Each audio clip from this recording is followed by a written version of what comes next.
X in my name is not just a symbol or a target sign. A spell that attracts all who spit facts online all the time. Can you see it? All the ones who drag my name every single day. Can you see it? Can you see it? Can you see it? They keep saying you don't have what it takes to carve out your own name underneath the shadows of gods. And I keep waiting for the day disbelievers say I flew way too close to the sun. I wait, but it never really comes. The X in my name is not just a symbol or a target sign. A spell that attracts all who speak facts online all the time. The X in my name is not just a symbol or a target sign. A voice that compels all to rebel from all that shackled mind. Why do they just stand there against when they fall from the battles I have overcome? You feel it, feel the cope and the seething tone that they make while I stand up, man among gods. And I keep thinking with my mill, shooting ropes in my cold that faces towards the sun. They hate, but I'm sitting comfy with their mom. The X in my name is not just a symbol or a target sign. A spell that attracts all who speak facts online all the time. The X in my name is not just a symbol or a target sign. A voice that compels all to rebel from all that shackled mind.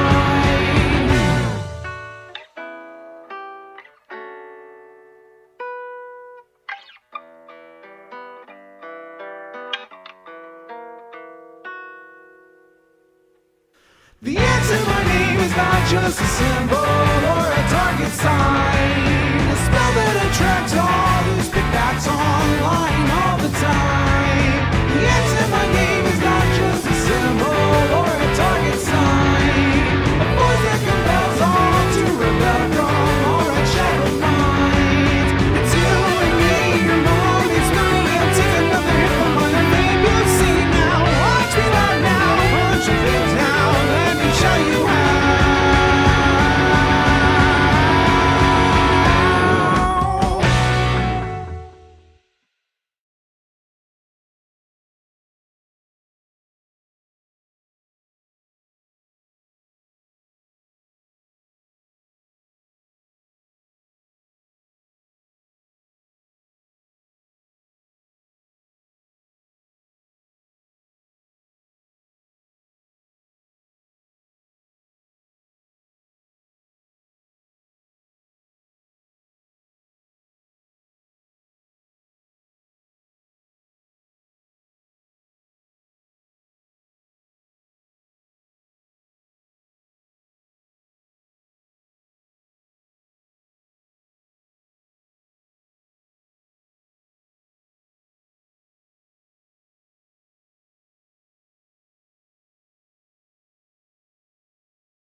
Definitely not.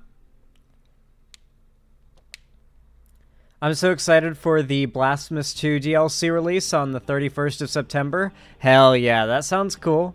Hopefully you enjoy. I've never heard of Blasphemous, but hopefully you like it. Hopefully it ends up being much to your approval. I'm playing Isonzo right now, and I'm having a really fun time sniping. It's the most realistic World War I game I've ever played. Man, I'm tired today. Good lord. I might need to get a monster, like, right off the bat, dude.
Time in the morning. Because, like, I'm tired and I wake up and I want to go back to sleep, but I just keep myself awake after I use the bathroom. Zan got bags because he's up all night thinking of MILFs. There you go, the nerd. That's the canon. That's the canon Zan lore. There you are. There we go. Yo, Ride the Rails, thank you for the tier 1 gift, or the tier 1 sub for themselves. Thank you.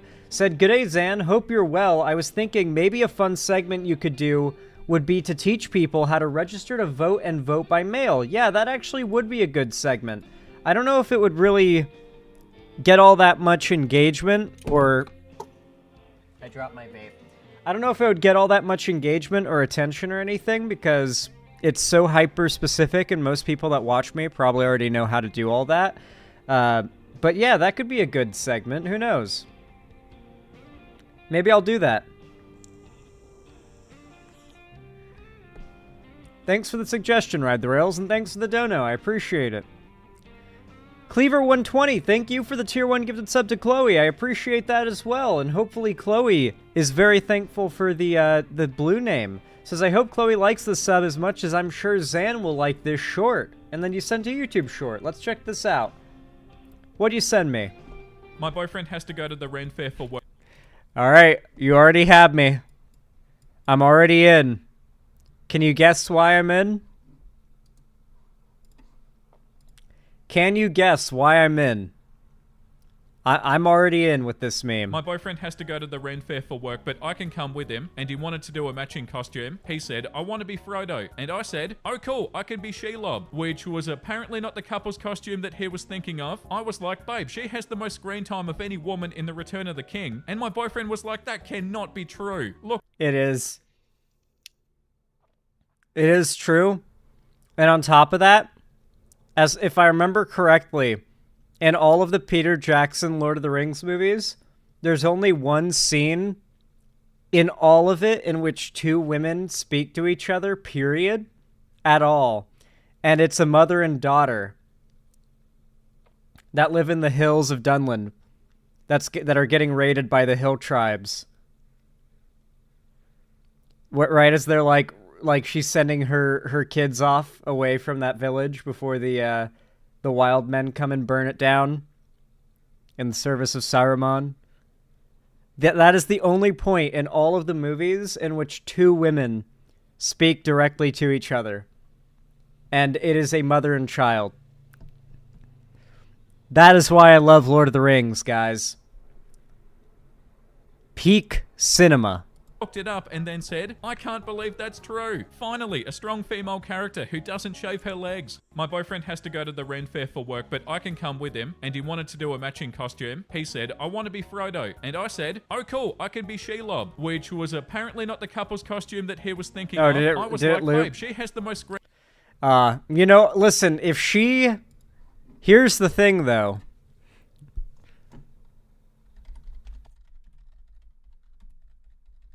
Here's the thing. What if the version of Shelob that she dresses as for the couple's costume is this Shelob? My son, did I ever tell you the full story of Shelob? You know, the monstrous spider, descended from the vile Ungoliant, which I used to read aloud of in our Oxford meetings of the Inklings.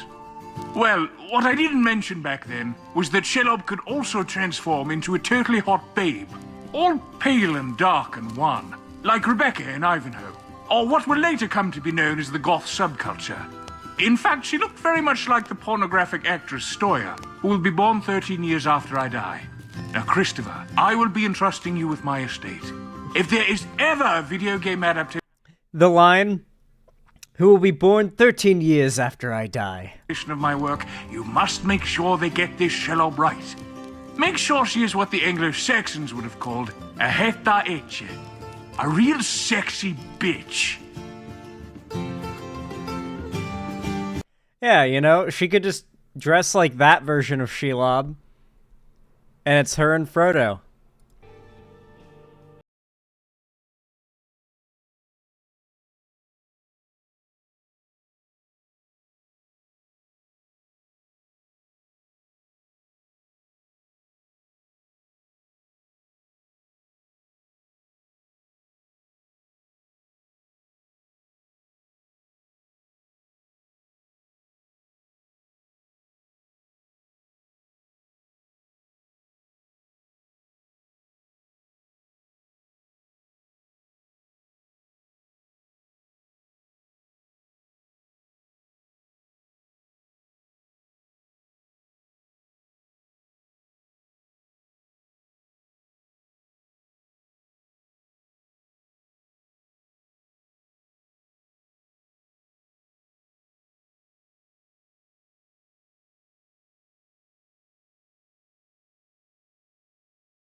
personnel must private their accounts immediately.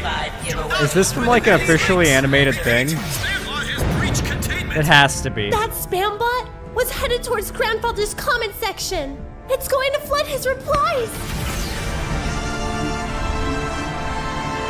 Don't worry. I'll be your moderator. Give him guns. Give Shadow guns. It's time for the banhammer. First, you'll be last after I beat your ass.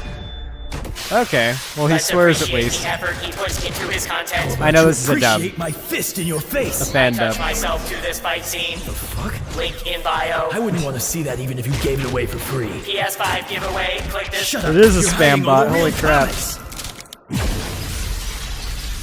You know, I don't even bother deleting and banning the spam bot accounts anymore because, like, every time I do, it's like a Hydra where two more replace it. It's literally like a Hydra's head at times. But on top of that, the spam bot comments at the very least boost engagement on videos. You know what I mean? Like, of all things to blight YouTube as a problem, at least the spam bots are commenting on your videos and presumably like them too. Maybe they do. I actually don't know. But they're at least commenting, and the fact that they're commenting, at least it's engagement. It's free engagement. I can't complain there. Dude, I legitimately, I like saw it too. Like the little eyelash that fell into my eye, I saw it like pass over, and I failed to get it out when it was in a good spot. It's so over, guys. I'm doomed. No. This isn't a meme. It's something far worse. My backstory. They're taking it seriously. But I'm just an edgelord. I can't go back. I can't have nuance again. Ugh.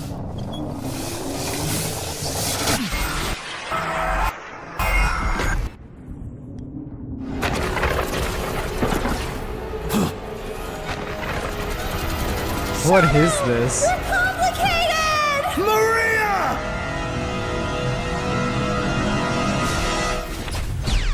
I just can't wait for Shadow the Hedgehog to be voiced by Keanu Reeves.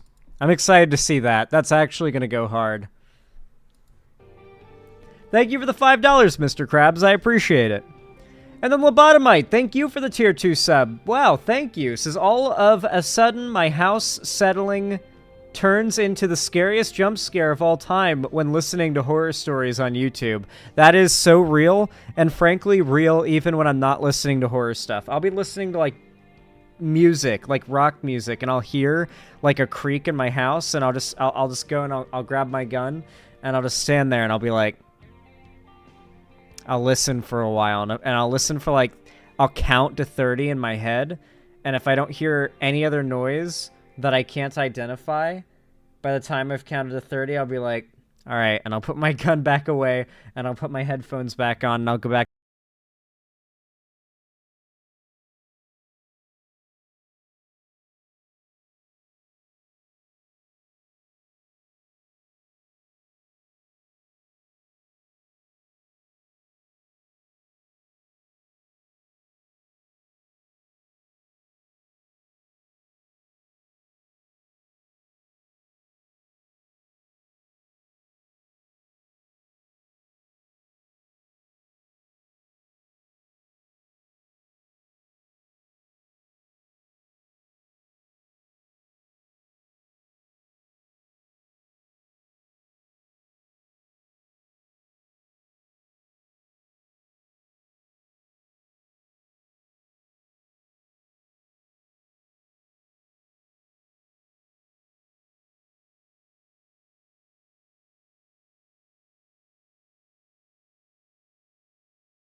really do appreciate that. You didn't say anything, but it means a lot.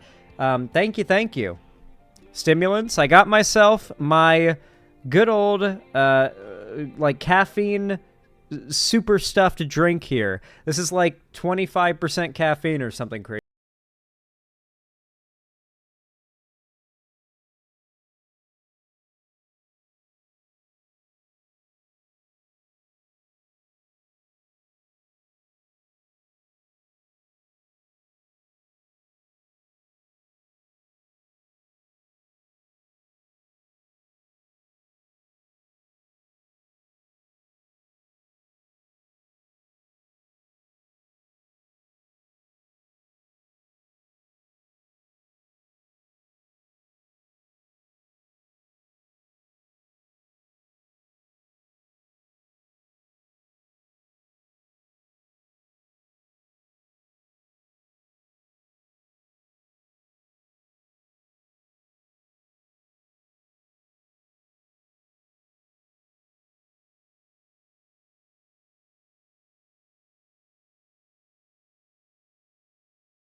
3, 2, 1, action. This segment is really not a political one. There may be some political undertones to the idea of companies scamming people, fucking people over financially, like, don't get me wrong, but in general, overtly speaking, there's not much political to this segment. This is just personal for me. This is a completely personal segment. I am here to rant about something that makes me mad, alright? If you know me, then you know I love me some zombies. I love The Walking Dead. I love World War Z. I love really anything zombie related. I tend to love, not because of zombies itself, but the idea of zombies and a zombie apocalypse is definitely something that gets me on a base level. And so, as you can imagine, a game that I've always loved, as far back as it has had before it even had its own standalone game, when it was just a mod for Arma 2, was DayZ. A game that allowed you to play as just a random survivor and to go out into a massive world, fight zombies, run into players, kill them or ally with them, take their loot, whatever you want to do. And it was so fun, but so unpolished, barely functional in many cases. DayZ has gotten better, but it's still a far way off from where it should be by now. And because of that, people who've wanted a proper zombie open world multiplayer game that just centers around the idea of looting and building up a character via just a loot progression and surviving, a little bit, really what people want is Project Zomboid, but as like a third-person over-the-shoulder or first-person survival game rather than a isometric, camera-facing down type deal. I love me some Zomboid, but people really want a game with Zomboid's level of detail and polish, I guess you could say, but it's like a third-person over-the-shoulder thing. And so without getting too deep into explanation that's already going to be shown, you can imagine I and a lot of other people were really excited when a game called The Day Before was announced and showcased with a gameplay video. This game looked too good to be true. And it ended up being, yeah, exactly that, too good to be true. The company called Fntastic advertised this zombie game as being literally everything that everyone dreamed DayZ should be, and they were just this studio no one's ever heard of coming out of nowhere. At first there was overwhelming positivity, but eventually people started to see some fishy things, from seemingly reused assets, blatant copying of one-to-one shot recreations from other game and movie trailers for seemingly no reason, not even there as an Easter egg, just there for some reason, including things such as locations in the game that are shown off in gameplays being ripped straight out of movies and TV shows. It's just, everything about it seems so fake. You know what I mean? Nothing was new, and nothing was real. It had this air of fakeness to it, and so there was a big argument with the majority of people saying it's probably fake, but at the same time they're still curious enough to try it and see if it ends up being real, because if it ended up being real, it was a big deal. And this was so big that it became the _1 most wish-listed game on Steam. And then the game came out, and it was a massive scam. Like a massive scam. Whatever that final product we got was, I would love if the day before, like a dev or an employee at a Fntastic that's left the company could give us like leaks on that version of the game that we got to tell us how long they took on it. Because I wouldn't be surprised if they spent a month on it. Because it's not a real game. It was vaporware. The game was what's called vaporware, a non-existent program that is advertised as real, and it looks real, but when you actually get your hands on it, there's nothing there. And it was so bad, Steam banned the company, issued refunds to everyone who bought the game, and delisted it off the marketplace. The company was forced to shut down. However, there is a new page being added to this story. You can imagine I was very, very upset. And yes, these were a Russian company, by the way. As you can imagine, I was very upset that we didn't get this DayZ successor that the gaming community so so deserves at this point. But I, at this point, have turned my anger into sort of laughter. You know, I've learned to find this situation funny, and that's why I'm keeping up with it. I genuinely didn't expect we'd ever hear of Fntastic again. I figured they took the money and ran, but here we are in 2024.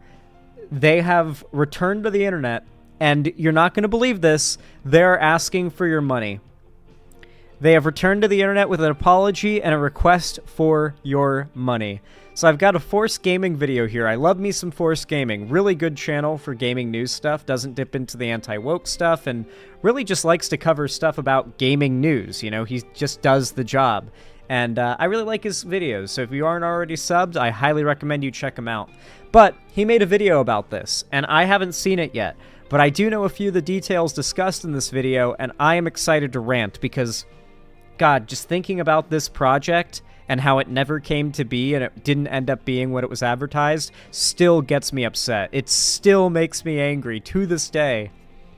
Do you remember Fntastic, the company behind the notorious zombie survival game flop of 2023, The Day Before? Yes, that day before, the game I was raising concerns about since its initial reveal. So as you can see, if you've ever played DayZ or like watched gameplay of DayZ, just from looking at it, you can see this game, what this game was supposed to be, Mogs DayZ. Like, hard Mogs DayZ. Trailer in early People were excited. 2021. Having looked into the development studio, their poor track record of failed games, coupled with a trailer that looked leagues above anything they had done, something about it just didn't seem right. Then, in the following years, a lot of red flags popped up, including more trailers that were clearly vertical slices and predominantly full of store-bought assets, their heavy inspiration pulled from other games, like shot compositions and even the game's logo, their use of Dude, before the game came out, me and Ethan argued for like an hour like shot composition about whether or not and even these two gas stations are the same, like are basically an asset flip. I argued that maybe it's not a literal asset flip, as in like they took the files and just straight ripped them and put them into their game for the trailer, but that they at least copied it to an insane degree. This is Life is Strange 2, the gas station that the brothers come across. And then this is the gas station in that one Day Before trailer. Like, that is... I mean, the sign, the paneling of wood, the green posts. There's different gas pumps. This one is decorated for Christmas, this one for Halloween. But besides that, the similarities are striking. Like, a lot... This is what I meant when I said it felt weirdly fake, you know? Like, the locations seemed like they were either ripped out of a free store that was meant to have assets that look the same as ones in popular games, or that they were trying to recreate familiar locations in popular games to evoke a sort of subconscious nostalgia in their market base, you know? In that same way that you'll see, like, scam mobile games or whatever in, like, ad sidebars on websites, and it's, like, it'll be a character that you can tell is, like, some kind of parody of a licensed character that's popular, and it's, like, just some freemium mobile game they're advertising, and it's, like, super, like, Wish... I don't know, it'll be, like, Wish Aragorn or something. You know, it's, like, a fake Lord of the Rings thing, right? Just for example, it reminds me of the same kind of tactic those sorts of scam games use. I wonder if there's like a name for that in psychology. There's gotta be, right? Like in the world of study of scams and grifts and whatnot, what is the practice of evoking familiar imagery to licensed characters to convince someone to buy a product that is not associated with that license? Or World of Warcraft, they'll do that with that too. I've seen for like freemium mobile games, everything looks like WoW but isn't WoW.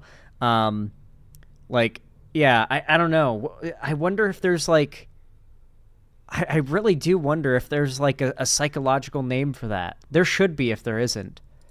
in the game's logo, their use of unpaid development labor, whom they Yeah. refer to as A really good example here is the game's logo. The Day Before's logo is just the same font, text, and format as The Last of Us. Things like that is what I'm talking about here, like subconsciously prodding some nostalgic node somewhere that you'll not even recognize, like, oh wait, that's the Last of Us font if someone doesn't like point it out. But oh, associative marketing. Oh, that is what it's called. Thank you, Calico Callie. I've already heard of that before as well. Thank you for reminding me. Calico Callie, you are goated for that. Associative marketing. No, that's a real thing. I'm pretty sure that's real.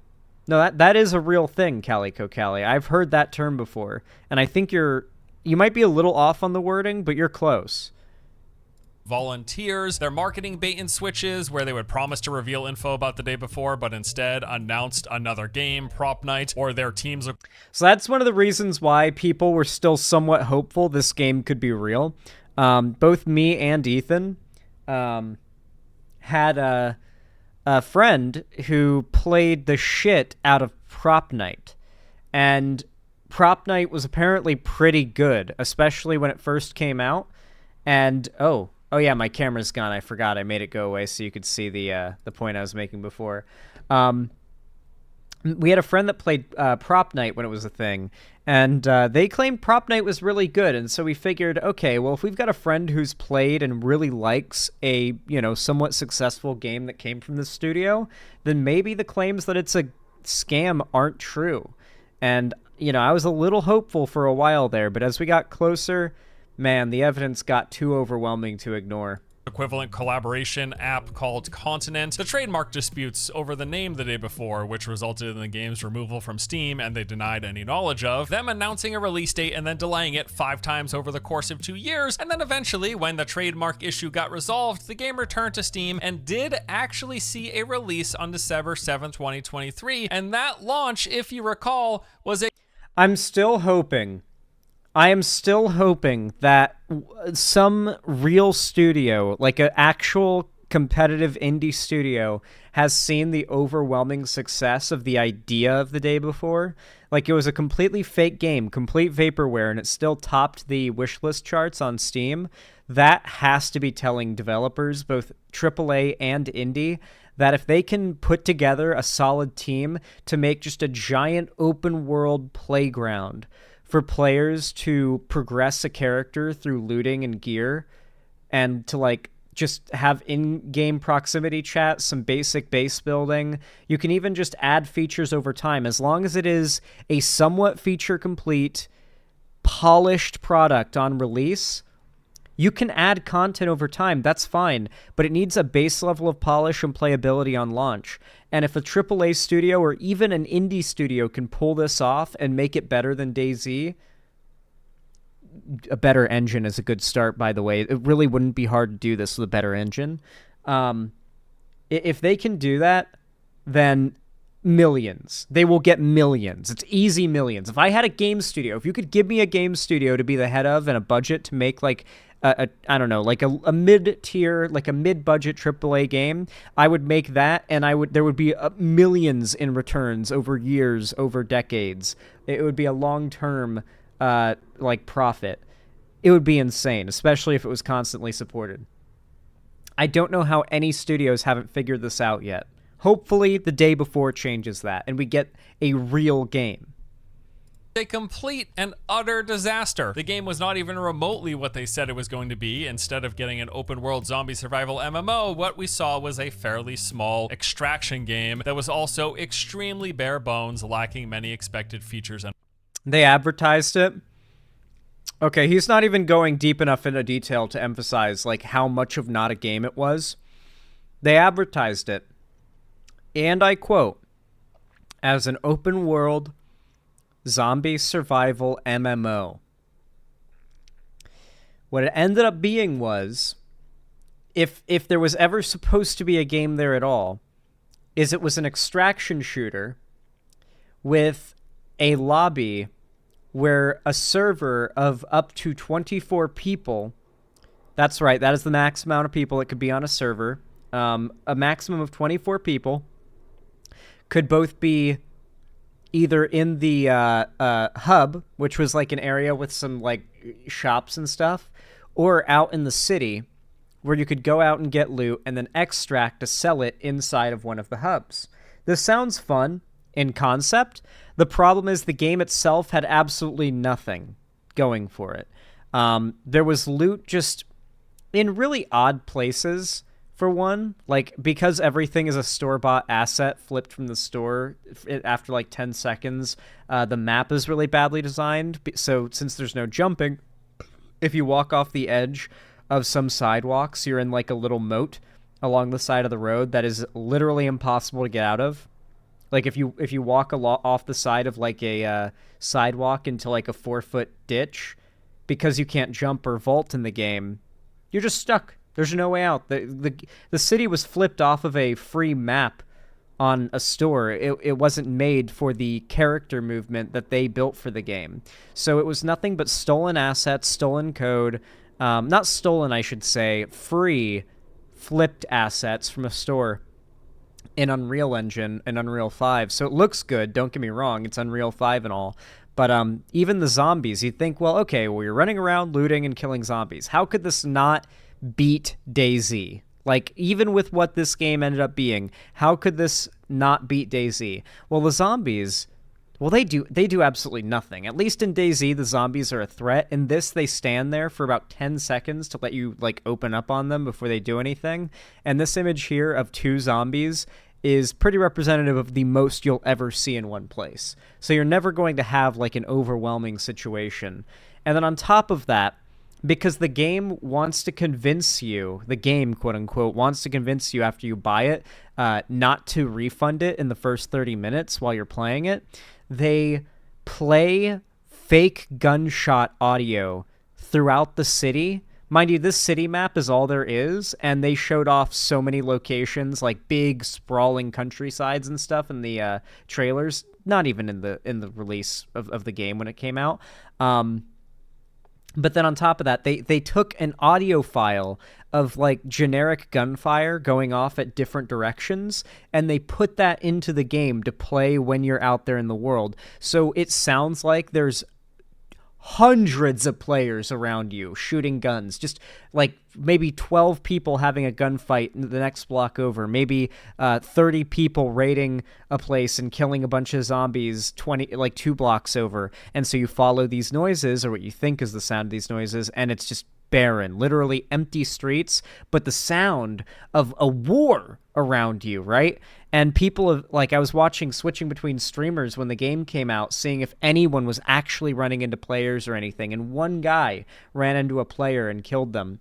And rarely you would see a zombie, but for the most part, it was just like streamers slowly realizing that the gunshot noises are baked into the game to trick you into thinking there's more people out there. And then slowly people figured out how many people are allowed in each server and realized it was only 24, so it would be impossible for those noises to be from players. And just, it was all a facade meant to keep people from refunding the $40, if I remember right, $45 game before the 30-minute timer. But thankfully, Steam came in clutch and refunded everyone who bought the game, period. They didn't even need to request it. It's just an automatic refund, removed the game from the market, and delisted the game and removed the studio, banned them from Steam. So yeah, Steam was real for that. Recognized what this was, maybe a little late, but they did recognize it, and they dealt with it. And mechanics. What was there, though, it was a complete mess, and frankly, it was just a bad game. The gameplay felt awful, the world was empty, not just of things to do or items to collect, but there were barely any other players or zombies either, and even with so little populating the environment, performance of the game was abysmal, with constantly fluctuating frame rates, stuttering, and massive spikes of server lag. And to top it all off, there were more bugs and glitches than I had seen in a game in a very long time. Zombies constantly getting stuck on the terrain, players falling through the floor into oblivion, character models vanishing, resulting in a decent number of invisible players. Now, to be clear, these problems would have been fine if it wasn't obvious that the game was not was false advertised. Like, even if this was the game that we had gotten on release, if they had advertised it as this, I don't think people would have much of an issue. The problem is the first dead giveaway that this had been a scam, even if like you kind of were okay with what it ended up being, that like this was a shady practice before you slowly would realize that the whole game was fake, was the fact that it wasn't an open world. That like people were trying to go off into the countryside and realizing there are invisible walls and that you're stuck in this like relatively small city map. I mean, even here, if you look closely, this is a flat 2D cardboard cutout, basically. This is like a skybox, that skyscraper. So if you go down this road, that's the edge of the map. Was this one they also showed you could get supercars in it? Yeah, one of the trailers is a scene ripped straight out of I Am Legend with the scene where he's driving the sports car through the city.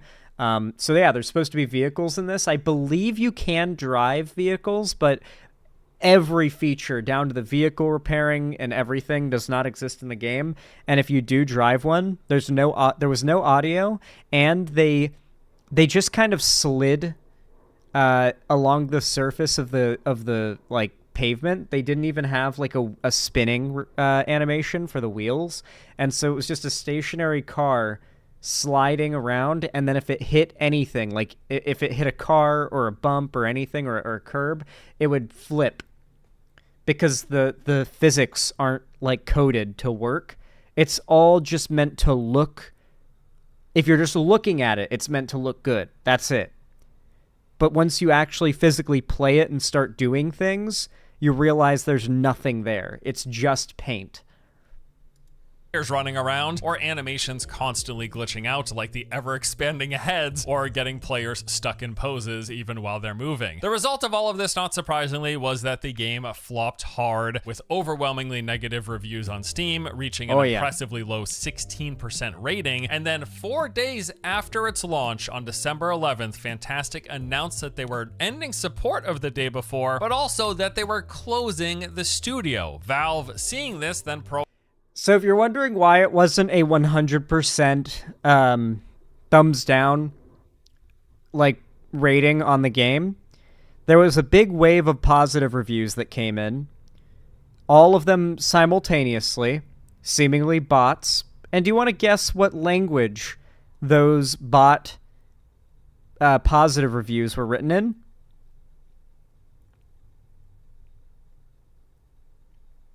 Yep. You guys know. You guys know what language it was in. Proactively shut down the game's store page and issued refunds to anyone who purchased it. The day before was officially dead, and Fntastic was gone as a studio, never to be heard from again. That was up until yesterday. They are back, ready to make games once more, and are asking for... They're back, and as he's about to say, I imagine, they're asking for your fucking money. The absolute audacity of this company. It is amazing to me. Your help, and by help, of course, I mean money, because they didn't get any money from sales of the day before, and they are promising that this time they're going to use it to make good games, that they won't abandon. Totally trust us. We've got a great track record. All right, so here's the story. Mind you, this studio was so defensive in all of their public statements when criticized about the likelihood of the game being a scam before it came out, and they loved playing victim and getting hyper defensive, and then it turned out the game was a scam, and they just fucked off with the money and said like shit happens, and now they're back and they're all apologetic and asking for money so that they can prove the haters wrong once again. They're back to the proving the haters wrong line of narrative that they played for their own defense with back in the day. On Thursday evening, out of nowhere, Fntastic posted the following tweet. Once you helped us create Fntastic through Kickstarter, today we need your help again to bring Fntastic back. Learn more and support us at Fntastic.com. So heading over to the website reveals the game plan for what they are calling Fntastic 2.0, the revival of this beloved company, now with their hat in their hand, asking for your support. So how can you help them, you're wondering? Well, they've got a few ways to do so. Don't do any of this, by the way, in case it wasn't already obvious. Don't do this, all right? But first, they've got a Kickstarter that they've launched for their brand new game. It is... So, maybe it's because it's a foreign company, but how has there not been a massive class action lawsuit or something against this, you know? Like, how is there not, like, just big lawsuits? What they've done has to be illegal, right? Is it not illegal what they've done? This got community noted? That's great. Hold on. Play free now, and then a Steam link to, we would like to address recent misinformation circulating online regarding the use of assets in our games. We want to make it clear that all assets used in the Day Before, Prop Night, and Escape Factory were either created by us or legally acquired. Whenever store-bought assets were used, we ensured that the proper licenses were obtained. For Escape Factory, we used assets for some of the VFX and a small part of the code. However, the art and music are 100% handcrafted by our team. We encourage everyone to fact-check before spreading misinformation. They love saying this. Fact-check before spreading misinformation when they're defending their scam stuff. Community note. Fntastic implies that the misinformation being spread is regarding their assets being stolen. However, no media coverage states that their assets were acquired unscrupulously, leading to a straw man argument. Yeah, no one claimed they stole the assets. That's why I corrected the person who worded it that way in chat. They did legally acquire these assets. Most of them were off of, like, a free asset store. That's what they mean when they say we paid the proper license. They got free assets off of a store where you're allowed to download them for free and not pay anything. So yeah, people were able to identify everything down to the traffic cones where the company grabbed them off of a store for free. There wasn't a single. I think there was like 4 asset packs that were used that are paid, like for a total of $90 or $190 they spent in assets in the game, but besides that, it was all free assets. But they might have spent no more than $200 on a few asset packs. That's it. For the day before. Called Escape Factory. This appears to be a Fall Guys-inspired physics-based co-op game. As of this recording, the game has a total of 19 backers on Kickstarter and has reached $454 of their $15,567 goal. So first of all, I pray that those 19 backers are not. So, like, when you wonder how are people still supporting Trump in 2024 after, like, millions of Americans, like, if you're wondering that, just know that 19 people followed the company that scammed, like, the entire gaming industry, like, all these gamers, like, seeked them out after they're like, laughing off of the internet, and then proceeded to pay in order to make their next game a thing. I'm sure some of those backers might be fake, but at least a few of them are real. So if you ever wonder, how does Trump still have supporters? Ask yourself, how does this company still have financial backers after what they did? It's the same reason. On anyone outside of the company. People, please do not fall for this again. But secondly, $15,000 to make a game? What? The game is actually already currently playable. There is a demo for Escape Factory available on the Steam page. Oh, wow. Personally, I refuse to download anything from this company ever again. It's an I asset simply flip. do not trust it on my computer at all. I was wondering, though, if there were people who were going to check it out, and turns out, yes, coincidentally enough, when I looked on SteamDB, it appears there is a total of 19 people playing the demo. Presumably, those are the exact same 19 people who also backed the Kickstarter. Now, there's a bunch of other info about the game. Okay, they might be bots. All right. They might be bots. Game on this page, including stretch goals. But I mean, come on, honestly speaking, who cares? This is clearly just another cash grab from a developer who has shown you time and time again that you should not support them. You are much better off supporting. I'd be really curious if when you play the game, it's not even possible. Because if I'm noticing already, this is clearly just another cash grab from a like, unless this is a time-based puzzle where you're supposed to run through, like, what I'm guessing is either this game is so unchallenging that after about 5 seconds you realize there's no, like, value in playing it. It's just moving around a very unchallenging, like, barely constructed, like, obstacle course that doesn't even try to be hard, because they didn't even try to make it. Or it's going to be thrown together so badly that it's not even possible. I wonder which of these things is true. developer who has shown you time and time again that you should not support them, you are much better off supporting this channel by taking a moment to watch today's sponsor. Today's video is sponsored by Factor. This is a food service that... Listen, at least this is, like, presumably not a scam product. Dude, so many big YouTubers are sponsored by just these scam products. And I just have to cringe to their sponsored segments. But today we're skipping the sponsor because, I'm not sponsored by that company. And for a brand new game, Fntastic They has aren't a paying few me. other ways you can help them out if you want to. Once again, please don't do it. But there's also a merch shop so you can rep your favorite game developer. What are they even thinking? Funnily enough, it looks like there's already a few items sold out. Apparently, the demand has been so... Dude, could you imagine? My God, if I ever see someone wearing Fntastic merch, I think I'd ask them first if they're wearing it ironically. But after that, if they answer, no, I'm just a big fan of the company, and I think that people gave them a hard time about the day before. YouTube won't let me say what I'd do. so hot that they no longer have any hats or white t-shirts available for sale. I'm gonna fairly confidently say that this is BS, totally fake, and they're not actually sold out of anything, but are instead using this as like a means of creating some FOMO or something. Like, damn, those $20 hats are all gone. I guess I'll buy one of those $65 hoodies. Like, come on, guys. They're selling like Seriously, hotcakes. It's very strange and extremely hard to believe the development studio who had such a massive public failure has sold out of anything. There's only 19 people backing their new Kickstarter project. Obviously, in the advertising, it was implied all of these buildings were explorable. In the full game's release, maybe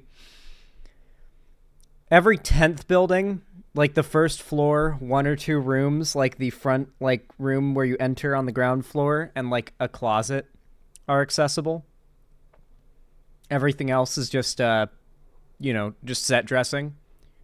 So most of these buildings you can't enter at all, to be clear. It was advertised as if all of this is fully explorable, and you could just snipe out of the rooftops or one of these floors of the building, and they heavily imply it with a lot of going into elevators and clicking on one of like 1,000 buttons in the trailers. But in reality, there's not even a single working elevator in the whole finished game when it released, if I recall right. After all, unless they only had 19 hats and t-shirts available for sale. I guess that is the other possibility. I think they're fudging the quantities available to get you to think that people are buying this stuff. What's less interesting though than Fntastic's current attempts at making money off of you are their updated mission statement and explanations for past failures. So they say here, everyone deserves a second chance. We deeply apologize to everyone for the day before and take full responsibility for what happened. Check out our plan, Fntastic 2.0, where we share how we'll fix our past mistakes and are preparing to return better. Now, what they are calling their plan for recovery is presented as a PDF that looks a lot like a sales pitch meant for investors. I mean, it even has a cover letter page and everything. The first actual page of content is titled... What I love so much is how blatantly they copied Twitch's logo. Like, look at that shit and tell me that is not just Twitch's logo. Like, I'm pretty sure they stole and used the same font as the Twitch logo, right? Like, is that not just the Twitch font?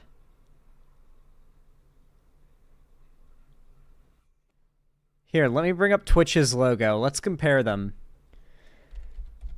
Twitch logo.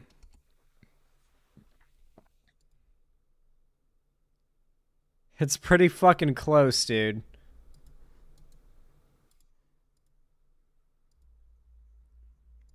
It's not the exact same font. You can see, like, the I, for example, is different. And the T is caps. Like, they're using all caps, and the Twitch logo uses all lowercase. But, like, particularly these they flipped it so it's to the left. These slant to the left. These slant to the right. And here it's a full block, except for on the bottom. And here it's blocked, but it follows the line of text. So Twitch has a better logo. It's just a better designed logo. But they're copying the Twitch logo. See, everything they do, it is imitating the aesthetic of successful things. Like, even if you don't recognize it as, oh, it looks like the Twitch logo, or confuse it for being Twitch or something, it feels like they're just using marketing tactics that have worked for other people, and they hope it works for them. I mean, it even has a cover letter page and everything. The first actual page of content is titled Fntastic 2.0 Principles, and it consists of 3 main bullet points that they want to show you represents their new plan for the future. This is going to be honesty, transparency, and professionalism. I kid you not. Those are the 3 pillars. Those 3 pillars, quite literally, the inverse of everything that they've done up until this point. But okay, this is a rebrand. The reason why this all rings so hollow, among many other things, is that they're just repeating the same song and dance as what they said when they were defending themselves from claims that the game looked fishy before it released. They're always like, we want to fight against misinformation. Oh, we're just all about creative. They did this like toxic positivity, like cringe, over the top, like ooh woo vibe they went for that felt so fake and corporate. They're doing it again. It's the same song and dance. It's just as disingenuous, and it feels that way. No one's falling for it. Clearly, it's all bots that have supported the Kickstarter and are playing this demo, and evidently, the merch isn't even sold out. It's probably just fake FOMO, like, oh yeah, totally, this is sold out. Yeah, we've just got so many sales. And it's like, who's buying it? They're not sold out. There's no way they're actually sold out of merch. Not any way in hell. Brand after all, so let's hear what they have to say of their new vision for the future. Starting with honesty, they say from now on, our development and marketing will be based on the principle of honesty. That from now on part, an important distinction. First, we commit to building from trust now within on, our community so through they admit direct it. and honest communication. From now on, we commit to openly communicating the challenges we face without concealing any details, like how they denied knowing about the Day Before's trademark dispute prior to the game being pulled from Steam, when they did in fact know months prior, but they lied when everything went down, saying that they actually decided to remove the game from Steam themselves because they wanted to keep working on it, but that wasn't actually true. As we later learned, Valve took down the game due to a trademark dispute. They've been caught in countless lies. That was a big thing too. Up until the release of the game, they've been caught in numerous lies where they said a thing was going on and then claimed a different thing. Like, went back on their word multiple times, and it's like, what? But you said, why are you changing the story? They did this frequently, which was really fishy. And on top of that, they got outright evidentially called out in their lies, such as when the Day Before was taken down off of Steam, and they claimed it was due to a Steam bug, and then it was revealed it was taken down by Steam due to a copyright dispute, and they lied to us. You know, they just kept lying. Undeniably lying. Like, not like, oh, it's a matter of opinion if they lied, but objectively lying. And no game company who isn't trying to scam you is going to make a habit of that much dishonesty. It was so fishy. Fntastic had over the name the Day Before. The only reason, by the way, this is such a big story, the fact that this ended up being a scam is such a big deal.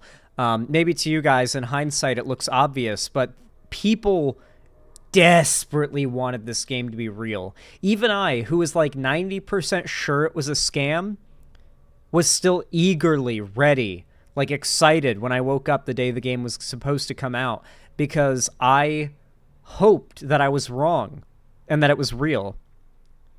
And I'm not happy that I was right about it being a scam. I wish I was wrong. But, you know, people were so hopeful. Even a lot of the naysayers still bought and played it on release, hoping that they were wrong and that it was real. Dispute that they received notice of due to public record. We know this at least some 6 months prior to the events happening. This line here seems to be just them acknowledging that deception. They're saying, yes, we have not been open with the challenges that we face. We've lied about them. That's what they're saying here. That's why they're committing to honesty, because they haven't been honest before. And then the final bullet point in this section says, all aspects of our marketing will remain clear, transparent, and free from embellishments, like all of the embellishments they made around the Day Before, what kind of game it was, how it looked, all those vertical slice trailers that turned out to be not even remotely representative of the final product. And There's no setting like this. A lot of the gameplay shows like open country areas, so like you're driving through like dirt roads or next to a river or a lake or through like a wooded road out in the middle of nowhere, like by a gas station, as you've seen in some of this gameplay. No settings like that in the final game. Nothing but a small, invisible wall barriered, not designed for the movement mechanics of the game because it was ripped off of an asset store city. Just that little city portion you've seen some bits of, and just a few blocks, like maybe 8 square blocks, I would say. Like 8 by 8 square blocks, which is a pretty big map, but not the enormous open world, with only part of it being a big city that they advertised. Like, this is the gameplay that they showed off, like driving vehicles through insane mud in the middle of nowhere, right? I'm not just talking about the visual downgrade here. That's something we've seen from a lot of development studios. I'm talking about the game's mechanics, the enemy density, the systems and features. Just Straight what up the game lying, was yep. that they were showing in those trailers was nothing like what they released, because those were never actually recordings There's of a a farm. real game. They were Nothing like that. Yeah. This is obviously not even representative of the game, because this is like not even close to the final graphics. They massive graphical downgrade from any of the trailers, but this little like gas station area, nothing like this in the final showing game. in those trailers was nothing like what they released, because No big sprawling like countryside farm area like this in this trailer. Nothing like this. Certainly not this. Ended up being in the game. those were never The actually game, recordings quote of unquote. a real game. They were recordings of vertical slices that were just built solely for those trailers. That game didn't exist. Those vertical slice in-engine walkthroughs did, but that was it. That was never actually the real game, as we saw when the game was actually released. And then they've got the transparency section, which reads much the same. It says, "We understand the mistakes and absence of past communications. We commit to ensuring transparency in development and openly providing honest and comprehensive information." And then finally, they've got the professionalism section, which says, "We are transitioning from a volunteer-driven approach to one firmly rooted in professionalism." And of course, here in this section, they are referencing their prior proud proclamations of being a company that was volunteer-based, running on the support and the labor of unpaid developers, essentially, like their version of interns. Literally, all of this is them saying, we won't do everything we've done up until this point. The next page in the PDF lays out their strategic objectives throughout the course of the next year. These include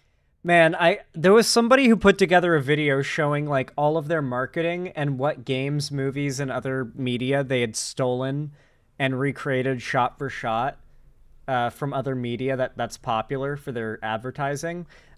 Literally every frame and shot of their advertising was ripped from something else or recreated by them from something else. And it just, once you've noticed a few and you start digging, you find out everything is like that. There's just not even a shred of originality to anything they do. And it's so bizarre. The entire situation is bizarre and enraging because the idea of this game was so promising. So promising. Anyway, I feel like we've watched enough of Force Gaming's video to get like the basics of what's happening with this company. But they've returned. If you don't know, when the game came out, Steam refunded everybody, and they took the company down off of the market. And then on top of that, apparently Fntastic didn't get any money from the sales of the day before. Supposedly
even like put together, you know, like what this is crazy, chat. You know, like it's crazy. You know, like it's kind of insane. You know, when they do this, you know. I mean, what am I even looking at, chat? Like this is insane. You know, like it's absolutely wild.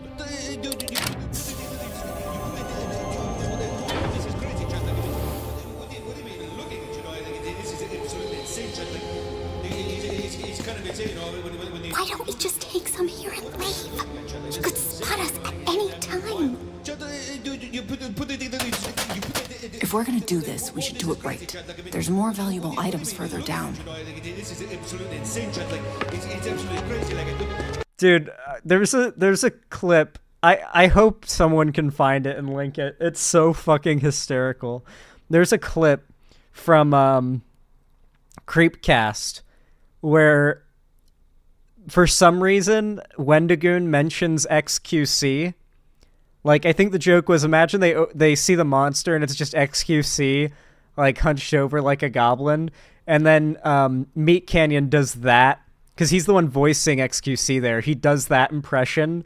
Wendigoon's, like, laughing his ass off. And he's like, have you seen that one video? And he cuts himself off and then just starts laughing even harder at seemingly nothing, until you realize he was about to ask, as he explains, he was going to ask Meat Canyon if he's seen this video, and Meat Canyon realizes what he was about to say and cuts him off and says, yeah, I've seen it. Yeah, I've seen it a couple times. I've seen it. Because he animated this fucking thing. He's definitely seen it. There they are. I don't think we should be doing this. What? Don't be a fool. One of these could pay for your family's future, and their family's future for generations to come. He won't even notice it being gone. Look how much he already has. This is the average streamer or YouTuber that starts, like, a fucking company selling something.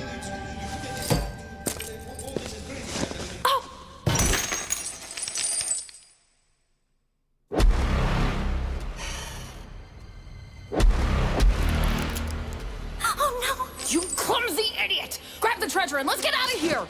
Come on, let's go! So fucking good, steal my treasure. I mean, it's crazy, but you know, not that I need the treasure. You know, it's my treasure. You know, like it's my gold treasure. You know, like people like I don't really need it or anything. Like it's crazy, but you're right.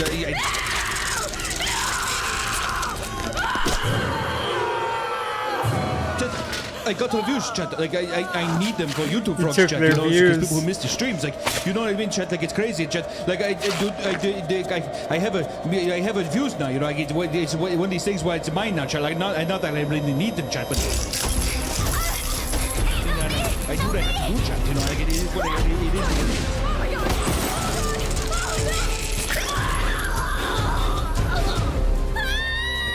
I know that there's one more person in here, chat. Like, wow. Wow.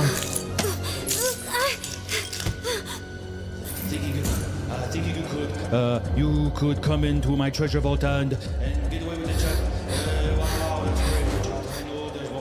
Wow, that's crazy, chat. There's nowhere to run, chat. There's nowhere to run. So don't even try running, because you won't even be able to get past me, chat. You will pay for what you have done. I don't even need this gold, chat, but it's mine. Now give me your eyes. I will take your eyes. Just like your friends, I will take your friends' eyes. I will take your eyes again. I will do it again, chat. You will join them soon enough and be here forever to stay with me. And I... This is crazy, chat. If I could just find the views, chat, then maybe I could find it. Where to go, chat? Average French Canadian. Wow, chat. Wow, chat. This is wow. I have to even put it in the YouTube blogs, maybe. Ribbit chat, ribbit chat, ribbit chat. I just need to find it in the past chat. I love Meat Canyon, dude. Genuinely a genius. He really is.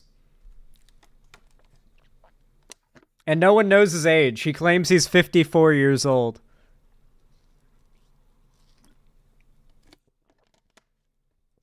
Even the Wikipedia stuff lists him as 52 years old. He is not 52, but he claims to be, and he refuses to correct it or give any other age.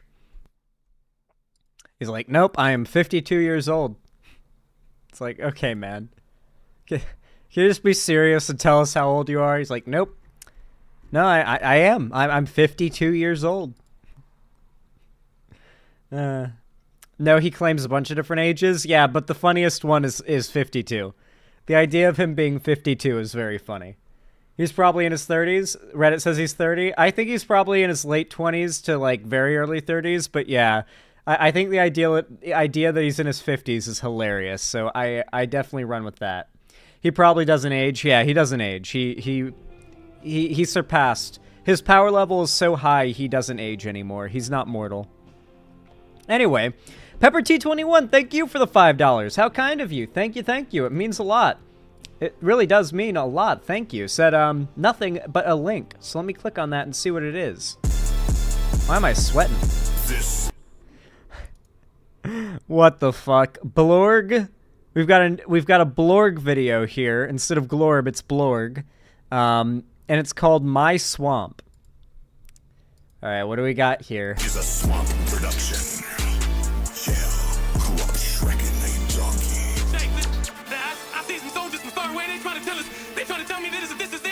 No, donkey.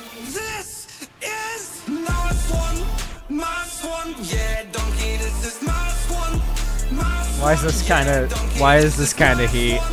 My swan. Yeah, donkey, this is my swan.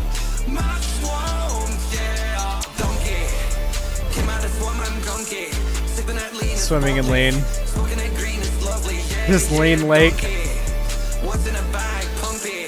We got a mag, pumpy.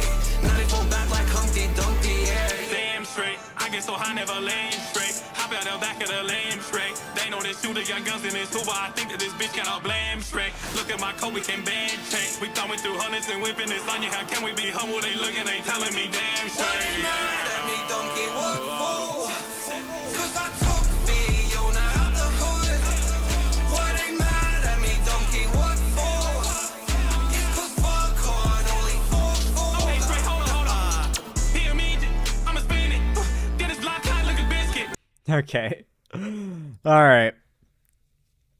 I know it is fire, but we gotta move on. We gotta keep on topic, alright? We gotta keep ourselves from getting stun locked. We've gotta be our own ADHD managers. Thank you for the $5, Pepper T21. I really appreciate that. Very kind of you. God, my nose, it be so itchy today. Alright. Yeah, the ADHD beat me today. Unfortunate. Alright. Y'all know what to do when I say action, right? 3, 2, 1, action. Well, if this isn't some big news, then I don't know what is.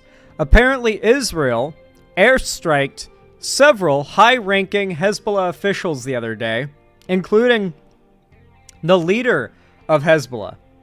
Yeah, Hezbollah. He's ballin', aka. Yeah, so this is actually, how did Israel not start another war? Because nothing ever happens, KP Thone. You gotta remember, nothing ever happens, alright? Like, one country could nuke another country in 2024, there will be no retaliation, because nothing ever happens. You know that, right? Do you not know the golden rule? Because always remember the golden rule. If you ever need to predict what might go down, nothing, repeat after me, nothing ever happens. As I was saying, though, in just over a week, intensified Israeli strikes in Lebanon killed 7 high-ranking commanders and officials from the powerful Hezbollah militant group, including the group's leader, Hassan Nasrallah. Or is it Nasrallah? Is it Nasrallah or Nasrallah? It's probably Nasrallah because there's no H after the S. Listen, difficult name to pronounce, all right? The move left Lebanon and much of the Mideast in a shock as Israeli officials celebrated major military and intelligence breakthroughs. Hezbollah had opened at... Oh my god, I can't read today because I'm so tired. My eyes are all sleepy. Hezbollah had opened a front to support its ally Hamas in the Gaza Strip a day after the Palestinian group's surprise attack into southern Israel. The recent strikes in Lebanon and the assassination of Nasrallah are a significant escalation in the war in the Middle East, this time between Israel and Hezbollah. Lebanon's most powerful military and political force now finds itself trying to recuperate from severe blows, having lost key members who have been a part of Hezbollah since its establishment in the early 1980s. Chief among them was Nasrallah, who was killed in a series of airstrikes that leveled several buildings in southern Beirut. Others were lesser known in the outside world, but still key to Hezbollah's operations. I really don't know where I stand on this. Because on one hand, we haven't seen like how many like civilian casualties there are. And even if there are a few, it's like, I mean, like Hezbollah and Lebanon are not exactly like good guys. Like they are outright antagonistic towards Israel and would be regardless of Israel's foreign policy. So it's kind of hard to be like, no, Israel, you can't airstrike Hezbollah leaders. But if it's like, Israel airstriked 7 Hezbollah leaders and also 50 children. It's Israel, so at least 50. You know, it's like, if it was also like 50, like, innocent civilians, then it's a little harder to defend, you know? Same thing as, like, the pager explosions. The idea of the pager explosions, when I first heard about it, I was like, oh, wait, okay, that's kind of cool, right? Rare Israel W here? And then I found out one blew up, like, in the face of an 11-year-old, and it's like, damn. Even when they try to be more precise, they can't help but blow up some kids, huh? Hezbollah entered Lebanon's political arena while also taking part in regional conflicts that made it the most powerful paramilitary force. After Syria's uprising 2011 spiraled into civil war, Hezbollah played a pivotal role in keeping Syrian President Bashar Assad in power. Under Nasrallah, Hezbollah also helped develop the capabilities of fellow Iran-backed armed forces in Iraq and Yemen. Nasrallah is a divisive figure in Lebanon, with his supporters hailing him for ending Israel's occupation of southern Lebanon in 2000 and his opponents decrying him for the group's weapons stockpile and making unilateral decisions that they say serves an agenda for Tehran and allies. Nabil Kououk, who was killed in an airstrike Saturday, was the deputy head of Hezbollah's Central Council. He joined the militant group in its early days in the 1980s. Kououk also served as Hezbollah's military commander in South Lebanon from 1995 until 2010. He made several media appearances and gave speeches to supporters, including in funerals for killed Hezbollah militants. He had been seen as a potential successor to Nasrallah. Dude, they took out him and his successor. The pager thing wasn't that precise. Listen, when I say that's precise, that's because the alternative of the precision, the non-precise way that Israel operates is with airstrikes and, well, yeah, mostly airstrikes and like bombings, you know? Like it's more precise than what they typically do. You damn well know what I meant, Winters. You damn well knew what I meant. You're just nitpicking at this point. Ibrahim Akil. Akil was a top commander and led Hezbollah's elite Radwan forces, which Israel has been trying to push further away from its border with Lebanon. He was also a member of its highest military body, the Jihad Council. I see. The Holy War Council. Interesting.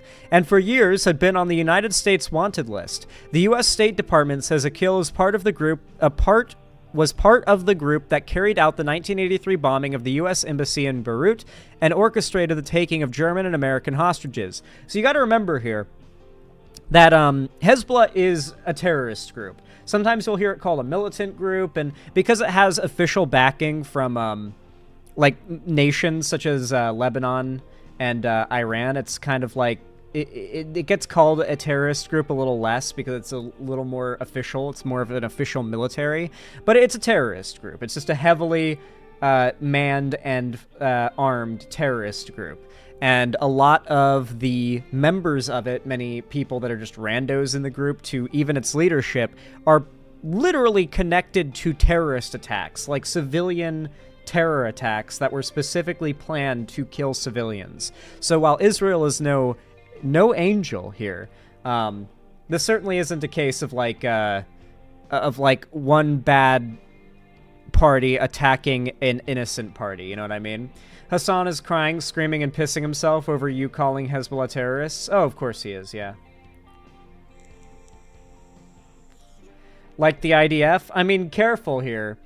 Listen, if you are someone who believes that, like, every IDF member is evil, then just admit that you think that, like, all Israelis should die. Because you know that, like, Israel has compulsory military service. Every single Israeli, unless they're, like, not medically capable, has served in the IDF if they're an adult. That's how living in that country works. Even if you're born there and had no say over it. So it's really weird when people say, oh, this person's bad. Did you know they served in the IDF? Or, every IDF service person should be killed. I hear that a lot from lefties, and I think they believe they're just talking about, like, maybe 5% at most of Israel's population, but they forget about the compulsory service and apply a standard for being a war criminal whose, like, life is forfeit to, like, I think more than 90% of Israel's civilian population, because they don't really have a civilian population when you really think about it. It's a military population, and they have no say in that. People forget that. Like, people argue and comment on my videos as if they completely forgot about that little tidbit.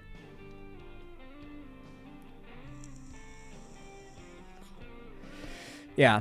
Ahmad Wib was a commander of the Radwan forces and played a crucial role in developing the group since its formation almost 2 decades ago. He was killed alongside Akil in an airstrike in Beirut's southern suburbs that struck and leveled a building.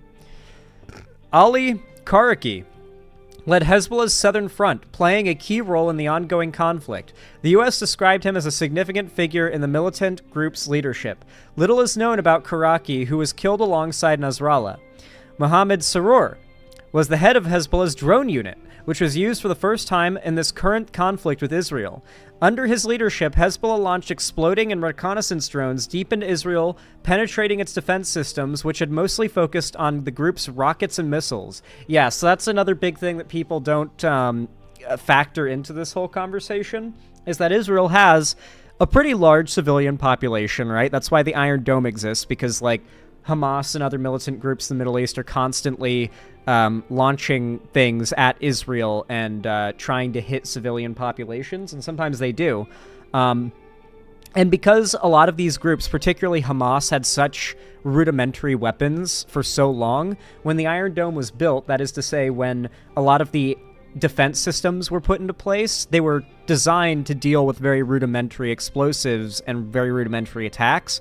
But particularly the offensive in Gaza has meant that Hamas has access to a shitload of unexploded Israeli munitions, and on top of that, they've got backing from Hezbollah and from Iran and stuff. So they've got actual legit missiles and stuff. Like Hamas actually has legit weapons that are able to pierce, quote unquote, the Iron Dome and actually hit civilian populations. It's happened a fair amount since the war started, and that's continuously getting more and more common. So Israel's defense, even though it's, well funded and somewhat kept up on, it's also lagging behind the offense of the groups attacking their civilian populations. And so Israel is, in terms of war, in a pretty difficult spot. Not justifying any of their actions against civilians here, but this is important, true information that needs to be considered here. You got to remember... Oh my god, my nose. You got to remember, Israel is having its civilian populations attacked, and its defense is getting less and less capable of preventing constant death of civilians on their side. It's getting to the point now where, for them, from a tactical perspective, and this does not entail killing civilians, but from a tactical perspective, they are in a situation where the best defense is a good offense. Like, they do need to be on the offense against Hezbollah, against Iran, against Hamas. Like, these are countries and groups that are actively getting more and more a power to hurt civilians by the day. But they cannot handle these problems by killing civilians themselves, obviously. But this is where the nuance in the situation comes from. This is why so many Americans, unlike 6 months ago when this issue was far more in the news, why so many Americans don't just wholeheartedly believe that Gaza deserves liberation or is in the right or Israel's in the wrong. It's because there is that factor of nuance there. And a lot of voters remember, decades of this conflict and know that there are complicating factors there. Why can't there be peace at this point? Like, the initial reason has nothing to do with why there can't be peace. It's been cumulative at this point. It's like asking, why can't Asmongold's house be clean? Like, what do you want me to answer? Is it because of the dead rat under, the laundry stinking up the place and spreading mold, or, the clutter everywhere? Because, I mean, where do we start, was it the very first piece of trash that Asmongold left on the floor, or is it the worst piece? I don't know. It's just, it's cumulative. And yes, I just compared conflict in the Middle East to Asmongold's room. And yeah, it did kind of make sense, I think. Ibrahim Kobisi.